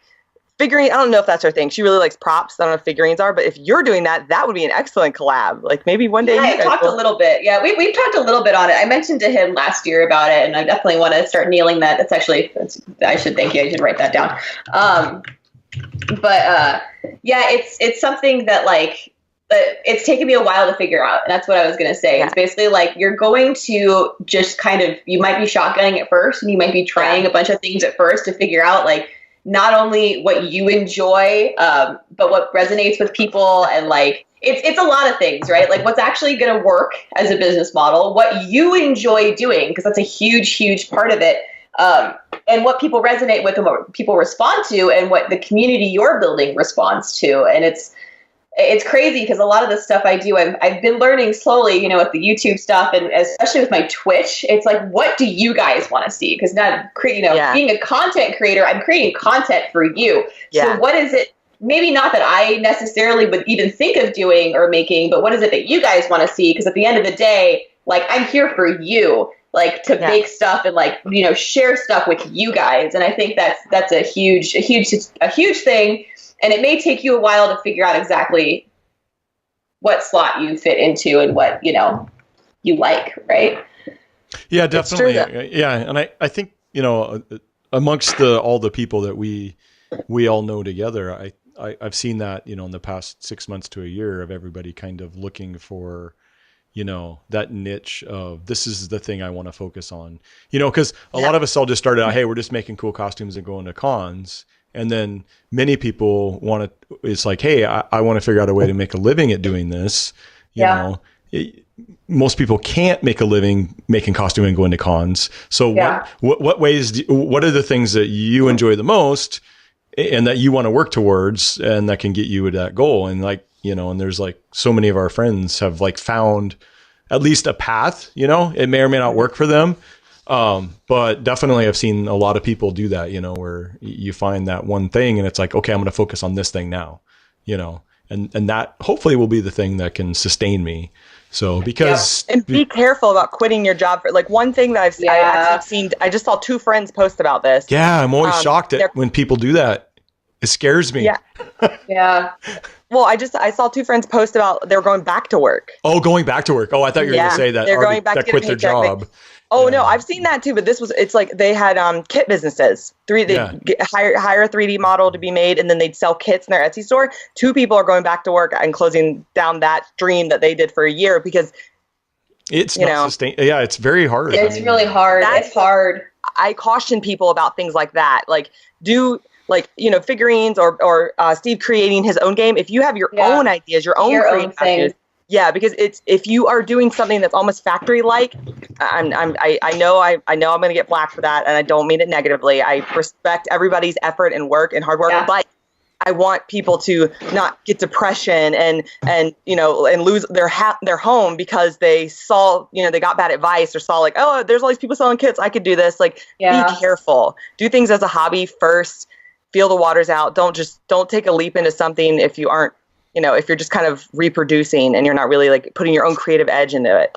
I highly recommend. I mean, Bill just released a video a couple months ago on like copyright stuff, and it's just very generalized. I highly recommend anybody should just watch it because he also talks about some great ideas of what you can do if you want to make money doing this. And he definitely tries, because I agree 100%. At the end of the day, what you make is your thing, and you own your thing. And if you can do your thing, right? And that's super important because you can grow that and just. Yeah. We all want everybody to be successful. So we don't, and it's the worst thing when we all have friends that have gotten C&Ds. Yeah.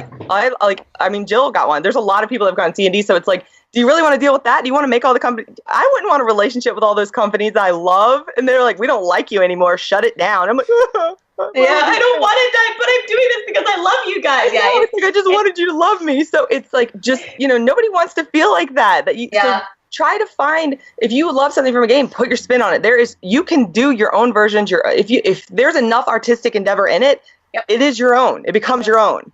So I just caution people to be careful with creating a career from something that could bite them in the butt. Maybe they don't own. Invest in you. Invest in like what you're creating.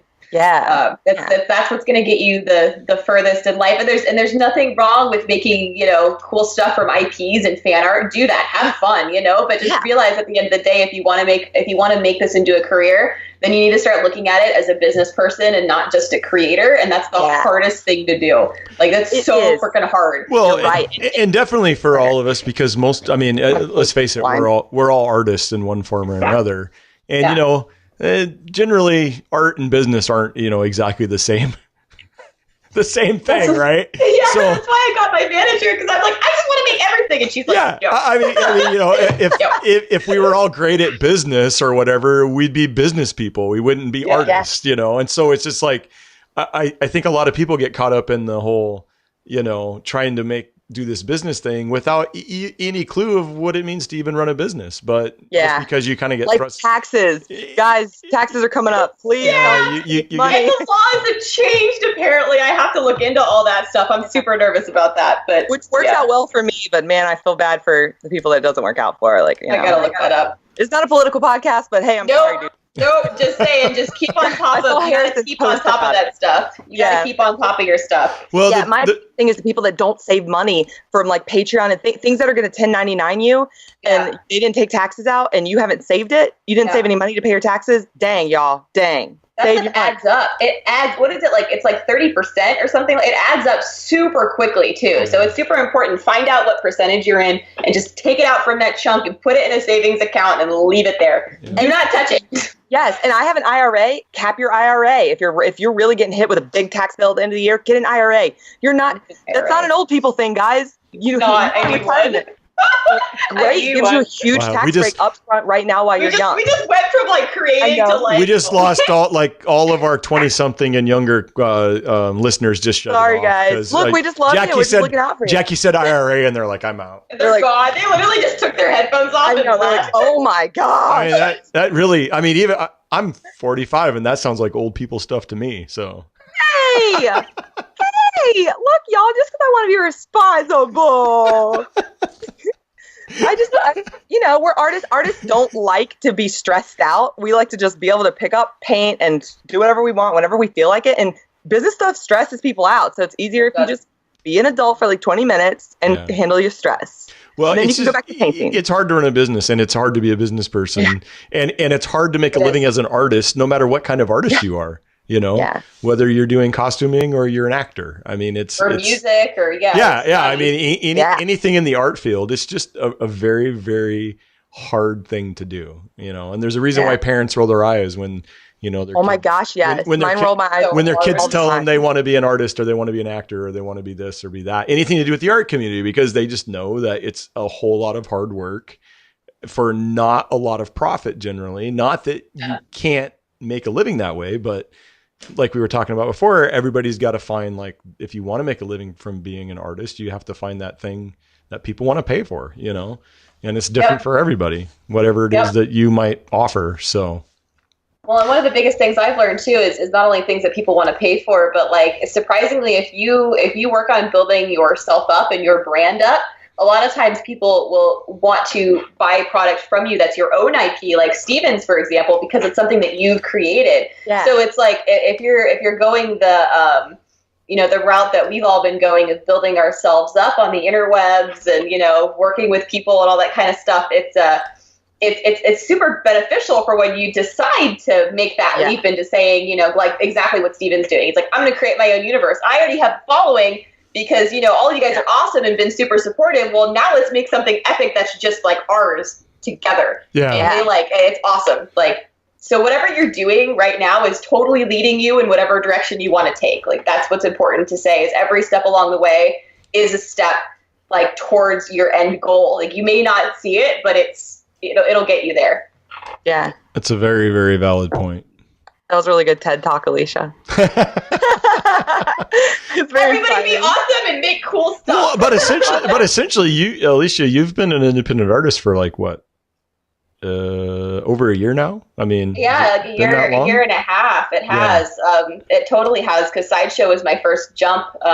And mind you, like, I am going to say this, there have been struggles financially, and I am very fortunate that I do have somebody that helps support me when I need it, because there have been very hard times of I can't afford stuff, and I have had somebody help me get through that. So I've been very, very lucky, and I feel very lucky for that.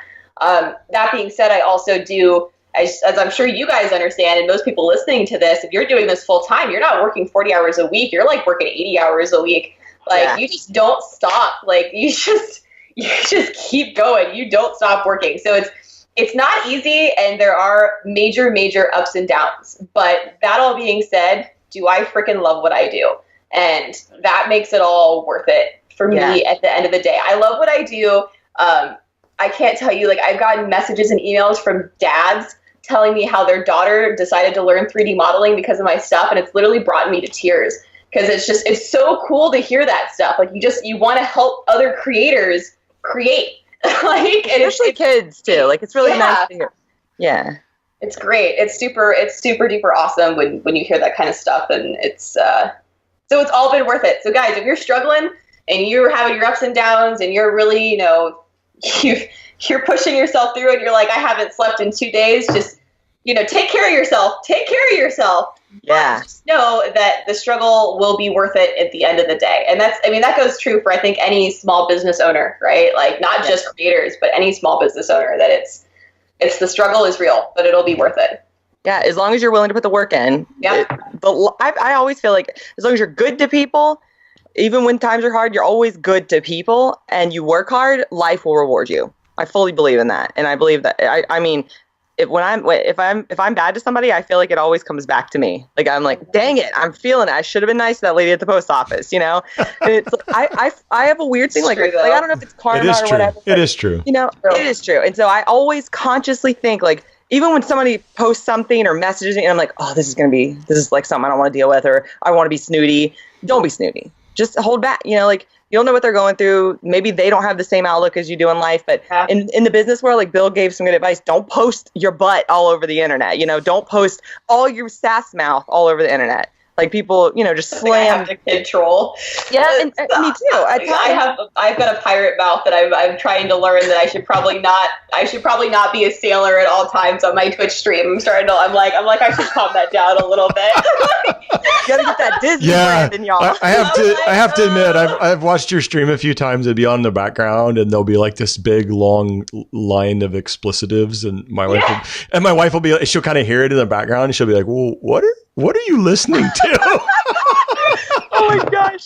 Dude, I heard Bill say a cuss word, two cuss words on his stream yesterday for the first time I've ever heard. Yeah. He said the D word and the S word, and he was mad because he was doing some electronic stuff. And I was like, dang, Bill. Maybe moments of frustration, right? But like, sometimes, like, I won't lie, sometimes I get a little excessive, so I'm trying to learn to not be super. It's why I don't play Heroes of the Storm anymore, by the way, on stream. Because that's true. That's true. So I like, there's certain words I'll never say ever. And, right. And that game has made me say those words on stream, and I'm just like, all right, I'm done. that makes me nervous about streaming gaming. I can't stream myself gaming because I feel like that would be that would be the end of me. Don't do competitive. Just don't do competitive unless like you can control that or you're okay with like don't do competitive because that's what makes me like super. I'm just like, ugh! Yeah. Well, you and just speaking of streaming in general, besides you do stream games sometimes too. Have you still been doing games regularly, or have you been too busy to do that?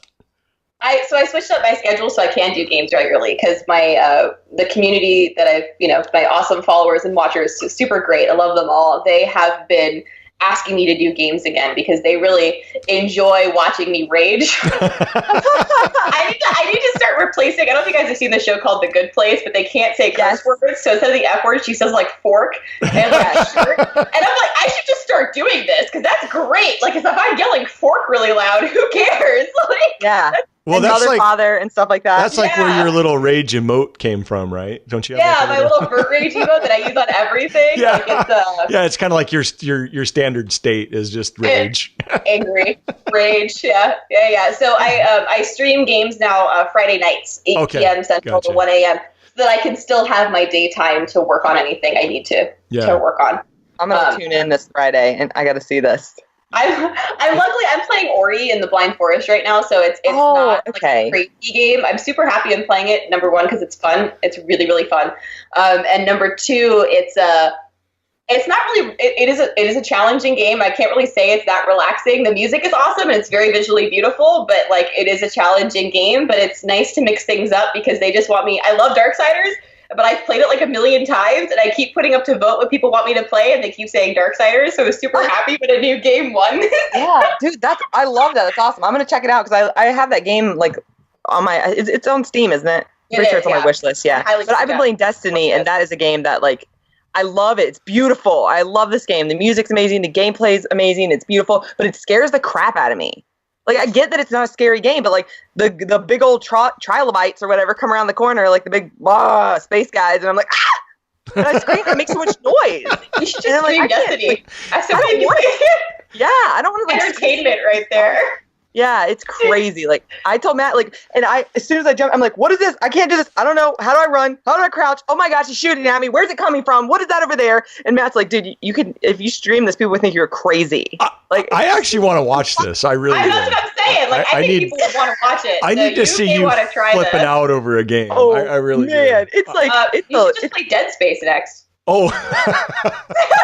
I don't think so. I played Amnesia, and that scared the crap out of me too. But that is a scary game. It's just like something about first-person shooters. And like I talk to the other people. I'm like, I'm not even talking to them, but I'm like, dude, come over here. Why are you still down there? You're supposed to be up here. I found the way out. Come with me. And like, you can't hear me. I don't even understand this. It's like I feel 55 or something. I was just gonna say, it kind of sounds like it's my mom, she's one of those, when you watch a movie, she asks like a million questions, right? I do that too. And that's what it was reminding me of. He's like, it's just like my mom watching a movie. Dude, but I'm like the Cinema Sins guy. Yeah, who's that? Why is he doing that? Where's he going for that? It's like, there's a point. There's a reason why all these things are being set up. It's like, maybe, just maybe, they'll be revealed towards the end of the movie. Oh my gosh. No, but like, I don't ask those. I ask a few questions, but I do the opposite thing. I'm like, I critique it. So like, I just rewatched Hercules, the Disney movie, and like Meg has a freaking shawl around her arms when she's coming down the stairs with Hercules in the waterfall park at night, and then she doesn't, and then she does again, and it's like the exact same scene. I'm like, Mister, you did not draw that shawl right there. Ooh. It's not even a big deal, but I'm just like, that they let that go, Disney. Your standards are slipping. Okay, just remind me that I never want to watch a movie with you. I know, I'm not. It sounds like fun, actually. No, I cannot stand when people talk through movies. Oh, it drives me crazy. Jackie, you and I will go watch movies together, and Eric can sit outside. I love, I'm like, Matt is the same way. He's like, could you be quiet? He'll pause it, and he'll look at me like... No talking in movies. It's like, you can talk all you want through the trailers and all that, but as soon as that movie starts, you got to be quiet. You got to pay attention and not distract me. In the movie theater, I'm kind of quiet, but like in the house, if you watch a movie with me in a home environment, That's it. You're going to have to muzzle me because I'm going to be talking.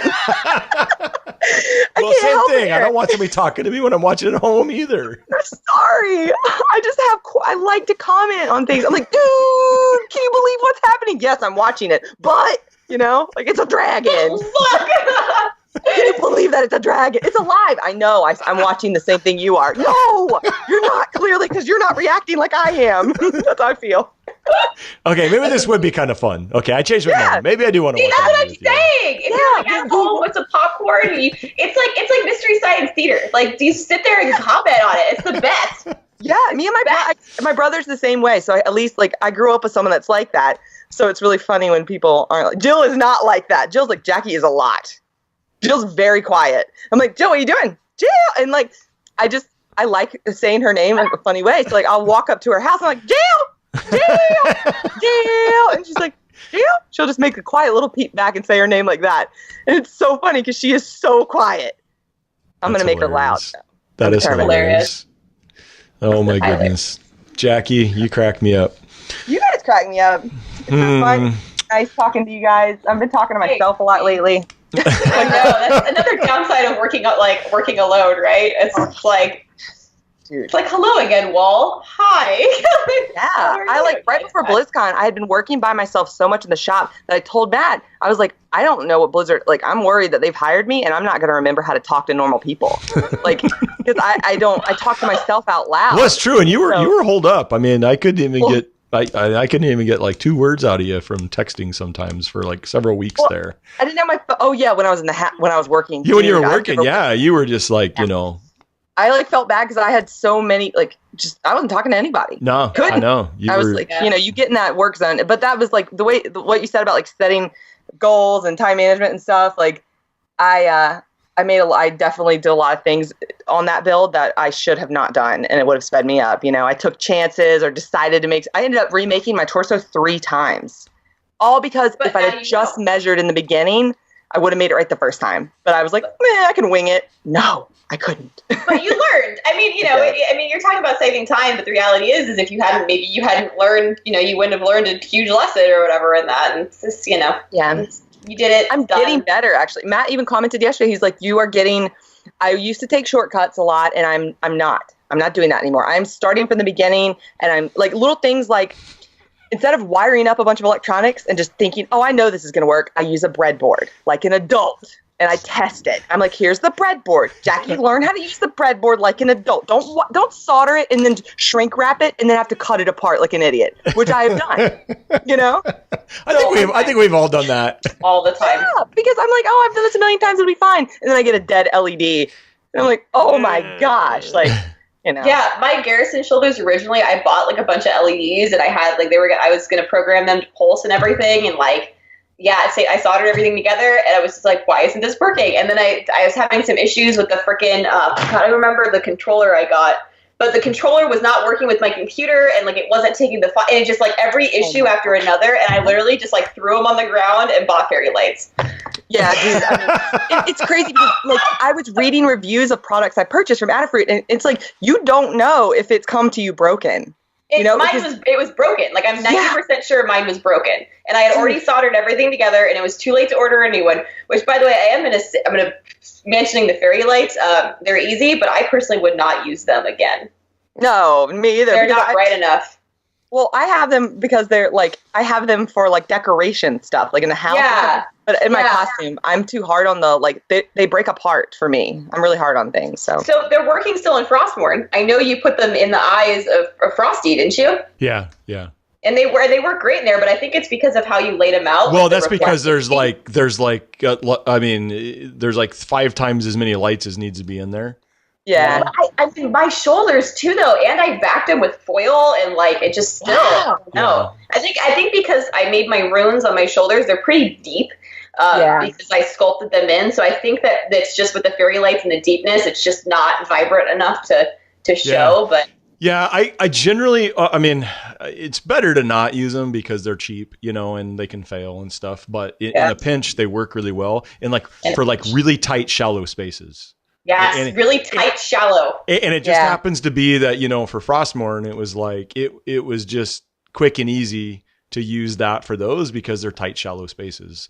And you could end up with, because generally they're strung out too far apart and they're not bright enough to like really light something. But if you jam a whole bunch of them together in one spot, right? They're bright when you use the whole thing. It's saturated. So in that, so I mean, I've used fairy lights quite a bit in different builds, but they're for very specific spaces. So so they're not the end all to be all to everything. But in a quick pinch and you need some lighting, it's a pretty easy way to do it because it's already ready to go. You just stuff it in somewhere and turn it on. So. It was great, like, for that reason. I was like, okay, no to reboot programming or anything weird or wiring or... Yeah. The programming thing has been a crazy journey for me. Y'all, can we just say that? I just need to tell someone this out loud. So my Zenyatta ball, like I bought $208 worth of electronics for that in my Lucio thing on Black Friday sale, even with the discount on Adafruit. And I was really excited. I'm like, yes, I'm finally doing like a personal-ish project, and my orb and then the blaster are gonna have all these cool effects. And I was so pumped, and I've been practicing with these little kits that I had, and I was so excited. I get the stuff, and I plug in my little Trinket Pro that's for the orb to the computer, and I download the new Arduino IDE thing, and I get my code in there. I'm so excited. I watch a bunch of tutorials, have all these pages open. 7 hours later, I got it to work. Yep. All 7 hours, y'all, with like, I could not, and all because one thing, I did not change the pin to number 6. One number. I was so mad. I opened a support ticket. I start typing, and I go back in there, and I'm like, let me just try it one more time before I submit this ticket. Because I went to the forums and everything, y'all. I was dying. I'm like, what am I doing? Am I an idiot? I had all this beautiful code, and that one stupid thing, I couldn't believe it. And I changed it, and it works. And I was just like, you're like, what is wrong with, I need an adult, you guys. I need an adult to check my work and be like, Jackie, you have spent a day on one thing. Get away from it and let me check your homework, you know? Step away from it for a little while. I just like, it's sometimes you need a second person in your life to just point out the obvious. Yeah, but I use Tyler all the time. But a pin is a very easy thing to miss too, though. Yeah. I can't believe it. It was at the top because I had copied the beginning code from someone else's thing, copy pasta, you know, and then finished and added like the rainbow feature for the NeoPixel. I was really excited, and they were using a different Trinket. And I was just like, what's wrong with me? I can't even understand. They were using Arduino Uno and not the Trinket Pro. And I didn't change it. Ugh. And now it works, but... Gosh, but it worked. You got it to work, though. That's the important thing. I got it to work, yeah. And now I have to alter it for 4 of them, which is a little more complicated, but it's working out so far. So when I get to doing my whip for Fury, I'm totally bothering you. Because I have all these crazy ideas, but it all involves like programming freaking stuff. Well, I will definitely make sure you don't make the same mistakes I did. You can learn through my troubles. It's been a fun process. Did you say whip? Yeah. So she has like a lit up whip or something? She has a lit up whip. Yeah. Oh, cool. It's like all, it's all energy. It technically does it. It just kind of, it's a magical whip, so she has the hilt, right? And then like the whip just appears. Oh, so gotcha. I was just going to like have it so I can turn it on so it shoots, in one direction, and then when I turn it off, it shoots back in another direction. But I'm not just doing a strip of LEDs. I have this whole other plan in mind. It's actually what I wanted to do for Master Nova's ponytail that I never got around to doing. That's exactly what I was just thinking. Like, dang, that's going to be so gorgeous, though. I hope so. It's going to be crazy. But the one thing that I'm like, everything else, I'm like, okay, I could muster my way through this. But one of the things that I'm just completely like, I have zero ideas is the programming for. And when I started this, I knew nothing about it. I took intro to programming in college, and it was Visual Basic. Like, get out of here. And so it's not even applicable to life anymore.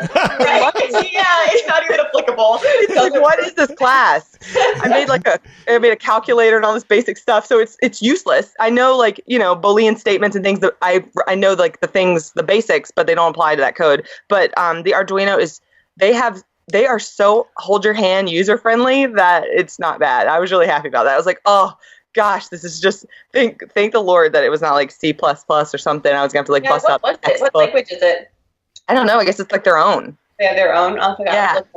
It's so easy. Like it's I don't know. I really like the little program and the verify function. Like it tells you what's wrong really easily, and like I don't know. I just enjoy it. It made me feel like I could actually do some cool stuff with it and not be super stupid. But it also helps because I bought 2 robot kits to practice on first, and that helps. My little robot is so cute. It has I have to finish it. I'm on step like, I don't know, 7 or something of like 30, but it has to, it has, what is it? My gosh, y'all, it's got eyeballs and sensors. It's got like motion sensors, little eyeball things. Sure. So I don't know when I get to that step in the lesson that comes with it, yay. Hopefully it'll keep it from like running into walls or something. That's adorable. I don't know. I'm excited. He's a cute little guy. I recommend that kit. People ask me all the time about getting started. I'm like, get yourself a kid's kit. Like, I don't care that I'm an adult. It's so fun. And it'll teach you. So, you know. I'm so envious that like children have that nowadays. I wish it was something we had when we were younger. We had like science kits growing up, and they'd always buy them for my brother, which is so funny. I went to school for science. I ended up going to school for science, and he didn't. Oh, wow. It's like, but he used to put boogers in the microscope and stuff, so I never got to like play with it. It made me mad. Like he put them in the slides and stuff. So gross. That's amazing. That's such a little brother thing to do. No, I was like, gosh, I want to use it too, but now I have to like clean the slides, and I wasn't about to touch his boogers. Amazing. Your daughters are lucky they don't have a little brother. They are. You know, I'm a little brother, so I'm just saying. But, oh, you know. God. Oh, okay. Oh, my gosh. It's so funny. I have two older ones. Because when you said that, I was thinking, dang it, I never thought of putting boogers in a microscope. Yeah. Come on. Do your little brother duties properly, Eric. I'm like, why didn't I think of that?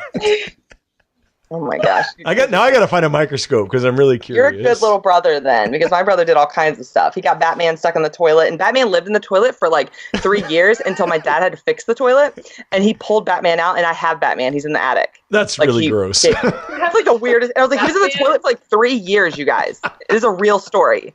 And oh man, I just can't believe that he wanted it back. A part of the toilet and not the like. No, it was in the hole. Like. I don't understand what happened. And like they had to replace the toilet, and it got it.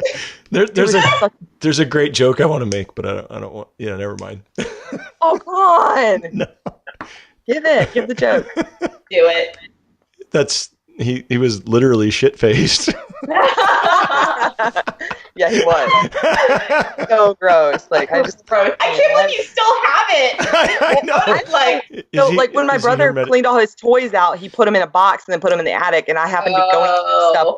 I sold a bunch of his Pokemon stuff. Poop like Batman. He was really mad. And I happened to find, I didn't realize what I was doing, guys. Those of you that are listening, they're cringing and like, oh my gosh, I feel so bad to this day, but I've more than made up for it in my adult life. I got him a Switch. I'm a good sister. But I still feel bad about selling his awesome Pokemon collection. But in it was the poopy Batman. And I was like, why is this in here? He's like, Dad got out of the toilet and gave it back to me like 3 years later. I'm like, I can't believe this. Like he washed it up. He's like, it's clean, it's fine. That's amazing. Oh my god. Yeah, he was a special Batman too. He was like orange colored. He had like, they had the figurines that were all different Batman suits. It was cool. He was a very special Batman. He lived in the toilet for special Batman. He was Batman. I feel bad for that toy's lifespan. I really hope the people that actually made it through this far and listened have like a good story they can tell me, because I can't be the only one that had a toy in the toilet story. Well, what's blowing my mind right now is right. Okay, so apply that to like the Toy Story principle, and that Batman spent an eternity in toilet hell. I'm just saying. Yeah, he needs therapy. Well, he's up there in the box with I'm like traumatized thinking about that. I know, right? My gosh. He's with the guy that has 6 arms from Mortal Kombat, Raiden or whatever. I don't remember his name. I know who you're talking about. He's up there in the box with them so they can work out their problems, because that guy's got 6 arms. So they all have problems. I would rather have 6 arms than live 3 years in a toilet. Wow. Yeah, 6 arms. I'd be fine with 6 arms. In fact, we'd probably get way more work done. Yeah, we would. Oh my god. It could be like sculpting and cleaning up at the same time. Yeah, that would be so fast. That would make crafting so much easier. I'm just saying. I can't even imagine. Either 6 arms or a couple clones of myself, one or the other. So. Yeah, I'm really bummed out that we can't clone ourselves. I feel like I should be able to if I want to. I am not bummed out about that. I think one of us would try to kill the other. Like I know myself, and it would be like Highlander. Like there's only one. There's only one. I really wonder if I would get along with myself. That's you raise an interesting point. Like I'm gonna have to self-reflect and really think about that, and I wonder if messy Jackie, one would be messy and one would be clean. or they would both be messy, and then we lived in the craziest place ever, and like we'd both be fine with it somehow. I know exactly what would happen if you had a clone of yourself. What? You would never be productive because you would just talk all the time to each other. You're right. I would be like, girl, so I got this nail tip powder. You let me do your nails. No, girl, I'm going to do your nails. Jill was here for she was here for like 1 day, and I did her nails. She's never had, like, she never had her hair dyed. She does like minimal makeup, and she had plain little short nails. I was like, girl, I got to paint your nails. Do you want a hollow? Because I got a hollow. And I did her nails. It was a lot of fun. I also have a follow. Oh my gosh. I watched this girl called Simply Nailogical, and she calls everything a glossy taco. If you put a glossy top coat on, it's a glossy taco. And I love that so much. I want to just call everything a glossy taco, even in prop making. I was going to tell you, because, like, I mean, you talk about makeup and all this stuff all the time. Like, you should definitely make more makeup tutorials. You're really great at it, number one, and you have a really good personality for beauty tutorials, so I highly suggest you do that. Like, do it. Sweetie. I'm just being honest. Like, I think it would, like, I mean, you're obviously a super talented builder and do all those things, and I'm just giving you another thing to do. But, like, you do a really good job at makeup, and you are like a really great beauty personality, in my opinion. So I definitely I'd watch it. That. I would. Can I do makeup on you guys? Yeah, sure. Oh, yeah. Anytime. Makeup me. Look, Eric's like, okay. I knew Alicia was going to say yes, but I can't believe Bill let me put makeup on him. Y'all, the funniest part about putting makeup on Bill, I don't know if I talked about this when I did the makeup, but when I went to put eyeshadow on his eyes, he had never had eyeshadow on his eyes. I didn't warn him. He just close your eyes, and I touch it. He's like, huh. Like, he said it was a really strange feeling to like have a brush on your eyelid for the first time. And as a girl, I'm like, I've been doing this for years. It feels like nothing, but he was so startled at the feeling of having like a brush on his eyelid. It was such a funny reaction. I'm like, wow, doing makeup on guys is so different because, you know, they're not used to it like we are. So that just reminded me of a childhood story. Speaking of being a younger brother. So I know exactly what that feels like because when I was younger, like, I don't know, like 6 or 7, like one of my sister and her friends, one of their favorite thing to do was make me up when I was a kid. So oh yeah, I did it to my brother too. A real thing. Oh my god. Yeah, they would dress me up and then put makeup on me. It was so fun. I loved it so much. I can't believe the thing that I don't get is like, was he scared that I was going to beat him up? In the eye so or something? Stayed still and let me do it. You're the older. When you're younger, you know, you have a respect for your older siblings and like a different way. I kind of would let my sister do whatever. So, but yeah. I actually had fun doing it. So whatever. But, Steven didn't seem to mind it. I mean, I wonder if he would let me do it now. Probably not. Probably not. Probably not. Unless it was like zombie makeup, right? Or like some kind of maybe I don't know. But did you do Bill's waterline? Did you have to get in there with the eyeliner and do waterline? I didn't. I was like really nervous about doing because it started to look. It looked great on him, but I think we had a short amount of time, and I didn't want to do too much because I could tell he was getting like I don't know, and then it looked so good in natural light, and everybody complimented him, but. It's really weird to transform somebody and they're not sure if it looks good. Yeah. You know? They've never seen themselves. So I didn't do overkill with him. I wanted to just keep going. I could keep going forever on him. I really wanted to like grunge him up, but then I thought I want him to still feel comfortable and feel like himself. So I didn't do the waterline. Yeah, because that's always super startling. Yeah. Oh, it is. It is weird to do on someone else too. Mm-hmm. Look at Eric. What were you saying, Eric? Oh, I was going to say, there's just like, there's a definite difference, like, especially if you're doing costuming or whatever, and, you know, you put something together and you're like, I nailed this, and you can walk out and be like, yeah, and just be like, you know, totally confident. Yeah. And then, you know, like the makeup with Bill, I could see how it'd be like, if you're not sure about it, it's like, does it look good? Yeah. What are people going to say? You know what I mean? Kind of like the first time, kind of like the very first time I went to a con in costume, I kind of felt that way. I was like, yeah, me too. I think this looks good. Yeah. What if it doesn't? Like I painted myself green as Ganon the first time, and I was like, this is really cool. I like this so much. And then I was like, what are people going to, I mean, what if I look crazy? What if I think this looks cool? People are like, no, Jackie. So I definitely can understand the apprehension of the reaction. You know, like you want the good reaction. So, and we all look at each other differently. Yeah, and then you spend a couple years doing costuming, and then you just don't care. You'll just go in costume No. wherever. You just go in costume wherever, care. and it's just like I could care less if people look at me or think weird about me or whatever. It's just like whatever, you know.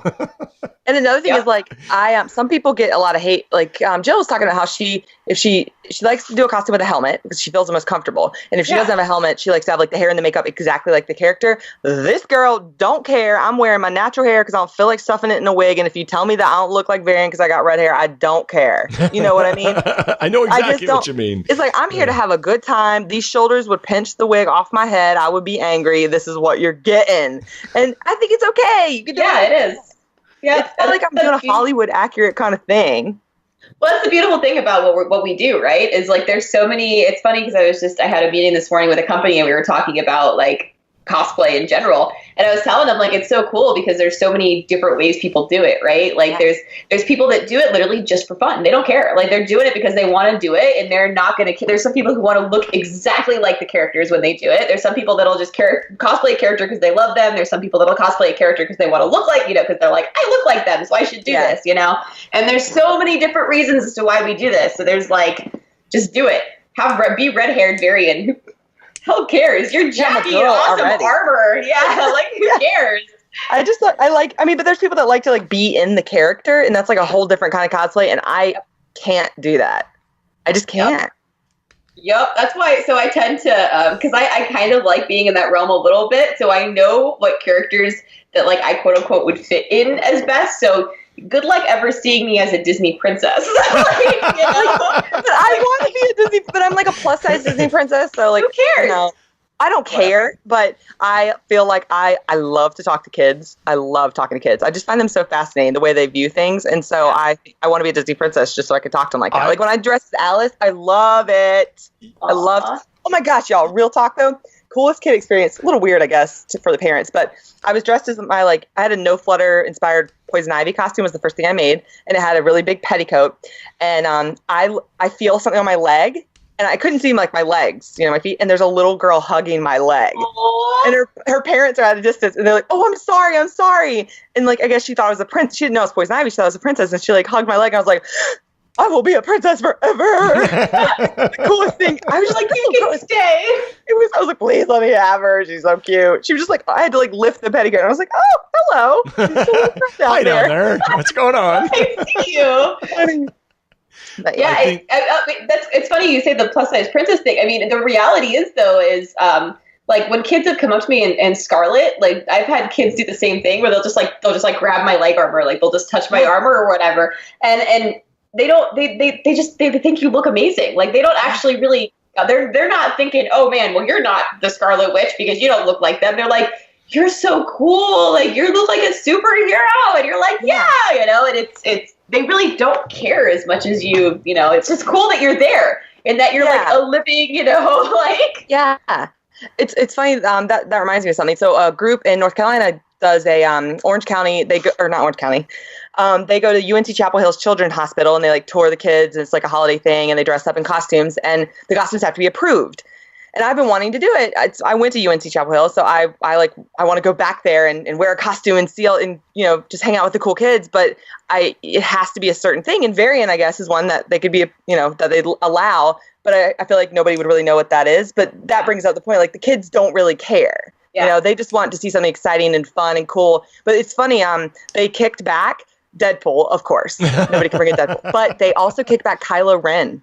Oh, really? Interesting. Yeah, they said no Kylo Rens, and I was like, wow. Too scary, maybe? Too scary, maybe? Yeah, it's possibly too scary, yeah. And that's the problem I find, because I've done those things a couple of times with the Ronald McDonald Charity House. Awesome. And I love doing it, but the problem is that like I don't have a lot of costumes that I can do that with. Yeah, and I don't want to be booby, so like, obviously I'm not going to do like my Alice or my Poison Ivy because they're kind of booby, but the Varian seems like it would be fine. But then I was worried like I'd be too bulky and big in the hospital. So it's a little hard with armor, right? It's because that's the problems that I've had in the past, and even my Scarlet Witch, even though like I wear tights, but because it's like a leotard, like I've had problems with that. and it's understandable. Like, I get it. I totally understand. So I have debated on just like hiring someone to make me an Anastasia costume or like a Belle costume, just so I could do those, like, specifically so I could do those events, because it's really,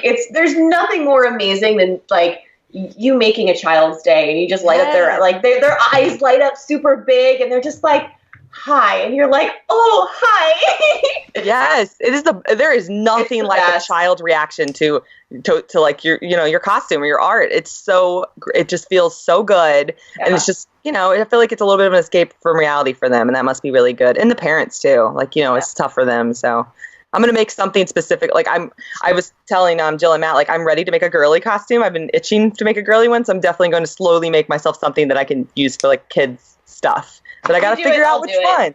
We can be girly together, because I don't do that stuff anyway. And I've like been talking about like doing, because it's funny, I joked like, because I'm not really a Disney, like, I love the Disney princess thing, like and I love it because that's what I grew up with. I have my favorites, everybody does, but I'm not like the princess type, right? But for those events, like, I'd like to put on Anastasia or Belle and just like, and have fun. So good at it. You're like the perfect physique, and you're just such a pretty girl. You have to do it. Oh, well, you have to do it too, because you're also a pretty girl. We have to do it. We'll do it together.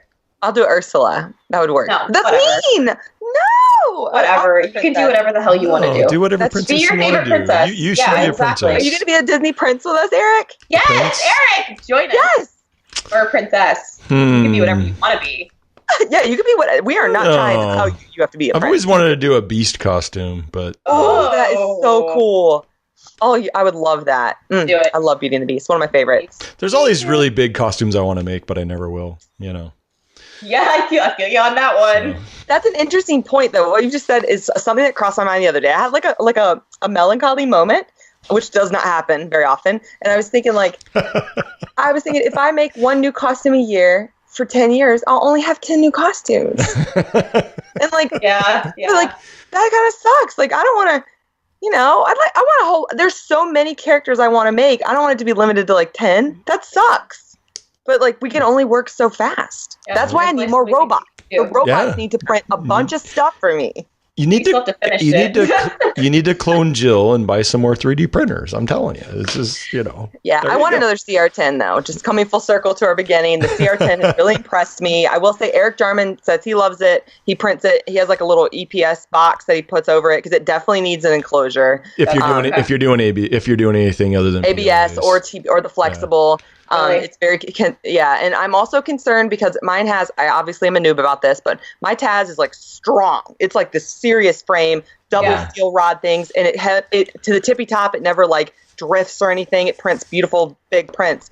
The CR10 can print taller, but it doesn't have that support structure. And I've been reading, and people are saying that like it can shift at the top of a print and stuff. So I'm wondering, but there's upgrades that you can print for the printer itself that make it better. And that's actually what I wanted to ask you, Eric, if you've printed any of the upgrades. Those weird people are here, the blind people. I need to, let me go, let me go let them in, and then we'll finish up, all right? Give me 1 second. Sounds good. Yeah, well, then you can answer the question. I saw someone commented on your post, and they were talking about a thing that they had printed and upgrade one of your friends, and you were like, oh, I wanted, Well, so, okay, so the thing about the CR10 is it's inexpensive, and it has a very large build capacity for this, for the expense, for the lack of expense. But it's definitely not like as plug and play as friendly as something like an Ultimaker or something that you're paying like $2,500 for, right? So I got so when the setup, the initial setup was tricky. So not that it was tricky. It's just tedious. I started from square one because I've never owned a 3D printer. I've hardly ever even used 3D modeling programs. I've never used a slicer before, which is the program that tells the printer what to do.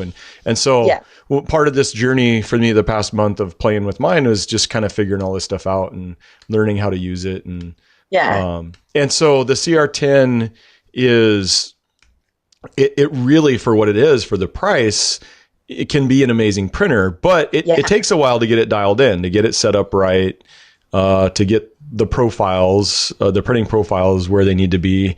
And of course it varies depending on what filament you're using, and all those things kind of change depending on filament and stuff. And so I've been printing stuff, kind of regularly with it set up. This is his office. The first office on here. Alicia has strange people in her house, guys. Sorry. I don't know what that was all about. So, it took me about 2 weeks to finally get it where I was happy with the quality of the prints. Okay. So, and that was just a lot of software stuff mostly. Yeah. And there are, some quick upgrades you can do. Like one of the things it doesn't have is auto bed leveling, right? So you have to manually, yeah. So you have to manually, I didn't even realize that. Yeah. The stock CR10, there's a S model, CR10S as well. Yeah. That's a little more expensive, that has auto bed leveling, I believe.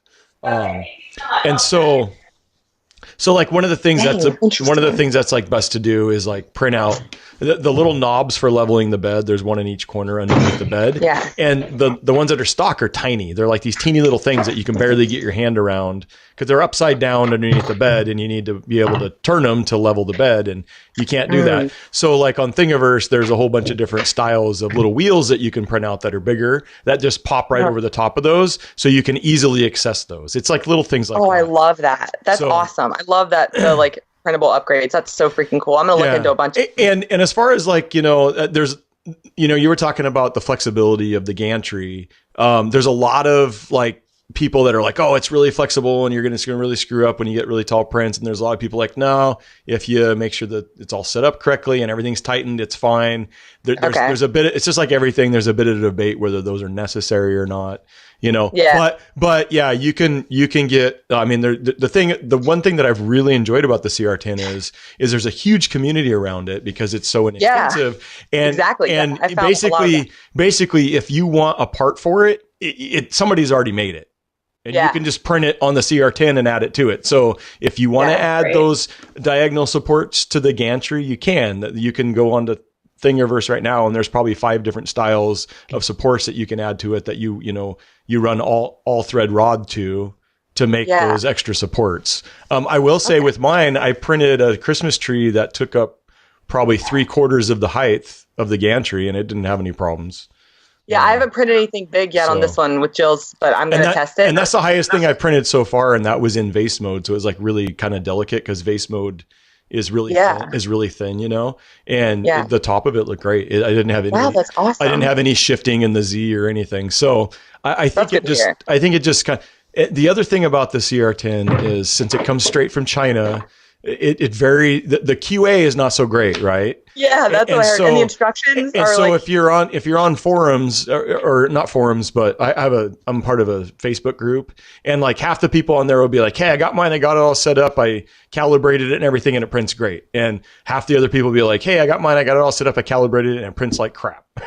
Yeah. And so there's just a lot of, if you go through all the setup stuff, and make sure everything's tightened and tweaked and set up correctly, and that your main bed piece is square, because there's been some problems where that like bolts weren't completely tightened when they came out of the factory, so the main bed frame isn't square, because they're not tightened correctly. So there's this like, I found there's several YouTube videos about that walk you through like, this is what you need to do when you set up your CR10.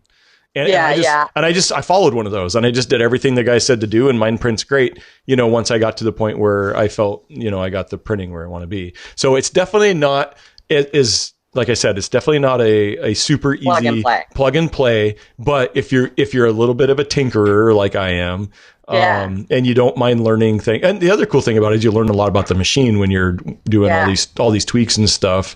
You can turn it into, you can get it tweaked to a really great printer for the price, but you got to be willing to put the time into it. But so it's not something, it's not, so I just want people to know that it's not something that you just, you get it, you throw it together, and in 20 minutes you're printing perfect prints, because that's not going to happen. It could happen. It could happen, but 9 times out of 10, it's not going to happen. So, and in fact, there's a couple US sellers. So there's a place called Tiny Machines, and he's just like a one guy business. I think he's a teacher or something, but he has this business selling 3D printers. But what he does is he gets them straight from China, and then he does all the setup on it.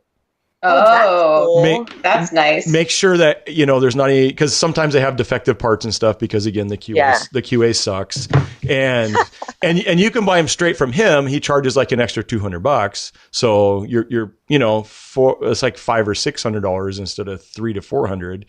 But for people that don't want to deal with the sketchiness of getting something shipped from China, which can be very sketchy, and not knowing whether or not you're going to have a machine that's going to work right, and or you don't want to spend the time to do all the tweaks that you need to do to save a couple $100, I highly recommend Tiny Machines, even though I didn't use them because I was okay with that. It's like, I got mine for $300. I mean, it was like, there's all kinds of coupons and deals. And actually our friend Chad, Cause Armor, shout out to him. Chad made these. Who made our laser cut signs. And Alicia has one too that he made for her. I do. It's over there though. I have to point out that we both picked blue. Yeah, we did. Mine's also on blue. I just want to let you guys know that right now. I mean, there's infinite amount of colors, and we both picked the solid blue. So I love it so much. It's like one of my new favorite things ever. So the reason I bring him up is I was talking to him away because I was thinking about getting the newest Prusa. Me too. I thought about that. Yeah. And I was like, well, I can't. But I knew he has CR10, and I was like, well, I can't decide between the Prusa and the CR10. And he's like, well, you could buy 2 CR10s for 1 Prusa. And by the way, I just bought my second CR10 and I got it for $319. Here's the coupon for it. If you want one, go order it because it's only good for like 25 units or something. And so literally that, like the second he sent that to me, I went over to GearBest, which is one of the sketchy seller sites, and bought it that second. Cause I was like, for $300, even if it's a total piece of crap and I hate it, I can probably sell it for that on Craigslist, So, and it turns out it was a great deal. So awesome. There you go. That's super great. Yeah, it's such a good deal. That's my saga of the CR10. That's awesome. And I've been having fun with it ever since, and it prints great, especially for the price. I'm very pleased. I'm printing a kit for someone, a Midna multi-tool for a gift, not like a kit to sell. Yeah. And it's printing. All the prints are so good, like not even one fail, and it's like 35 pieces or something. It's crazy. Man, dude. I mean, you guys are talking. It's making me. I'm not as much as a tinkerer as either of you. Like, I'm very much like, that's why I love my Ultimaker and my Form, because they're super duper plug and play. Yeah, I just want to sculpt and then make things real. But I mean, it would be great to have something like that around that I could just be like printing, Yeah, just like printing. And like my Taz was plug and play, so I was spoiled, and I was like, oh man, I don't know if I can deal with something that I have to like adjust. But because I kind of have like, I enjoyed like fine tuning and having a relationship with my Taz and the different materials. Because I have to tweak it so much I've tried not just PLA and ABS. I've tried a couple different clears, like whatever they are. I don't know. I don't even know the types, but I wanted a good clear. So I went through this rabbit hole of like trying to find a clear, and that required so much time and tinkering with my machine to get it to work. And that's what I printed the tops of my ink tanks on the Nintendo project with. And they're so clean and so pretty, but that got me, I was like, I don't really mind this. I'm okay with it. I'm okay with having to do work on the machine. And so with the CR10, it is a little bit of tweaking but this is the whole, I know we need to wrap up, but I will say Jill's Robos, not for me.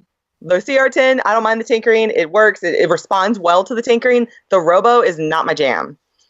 So you can have those.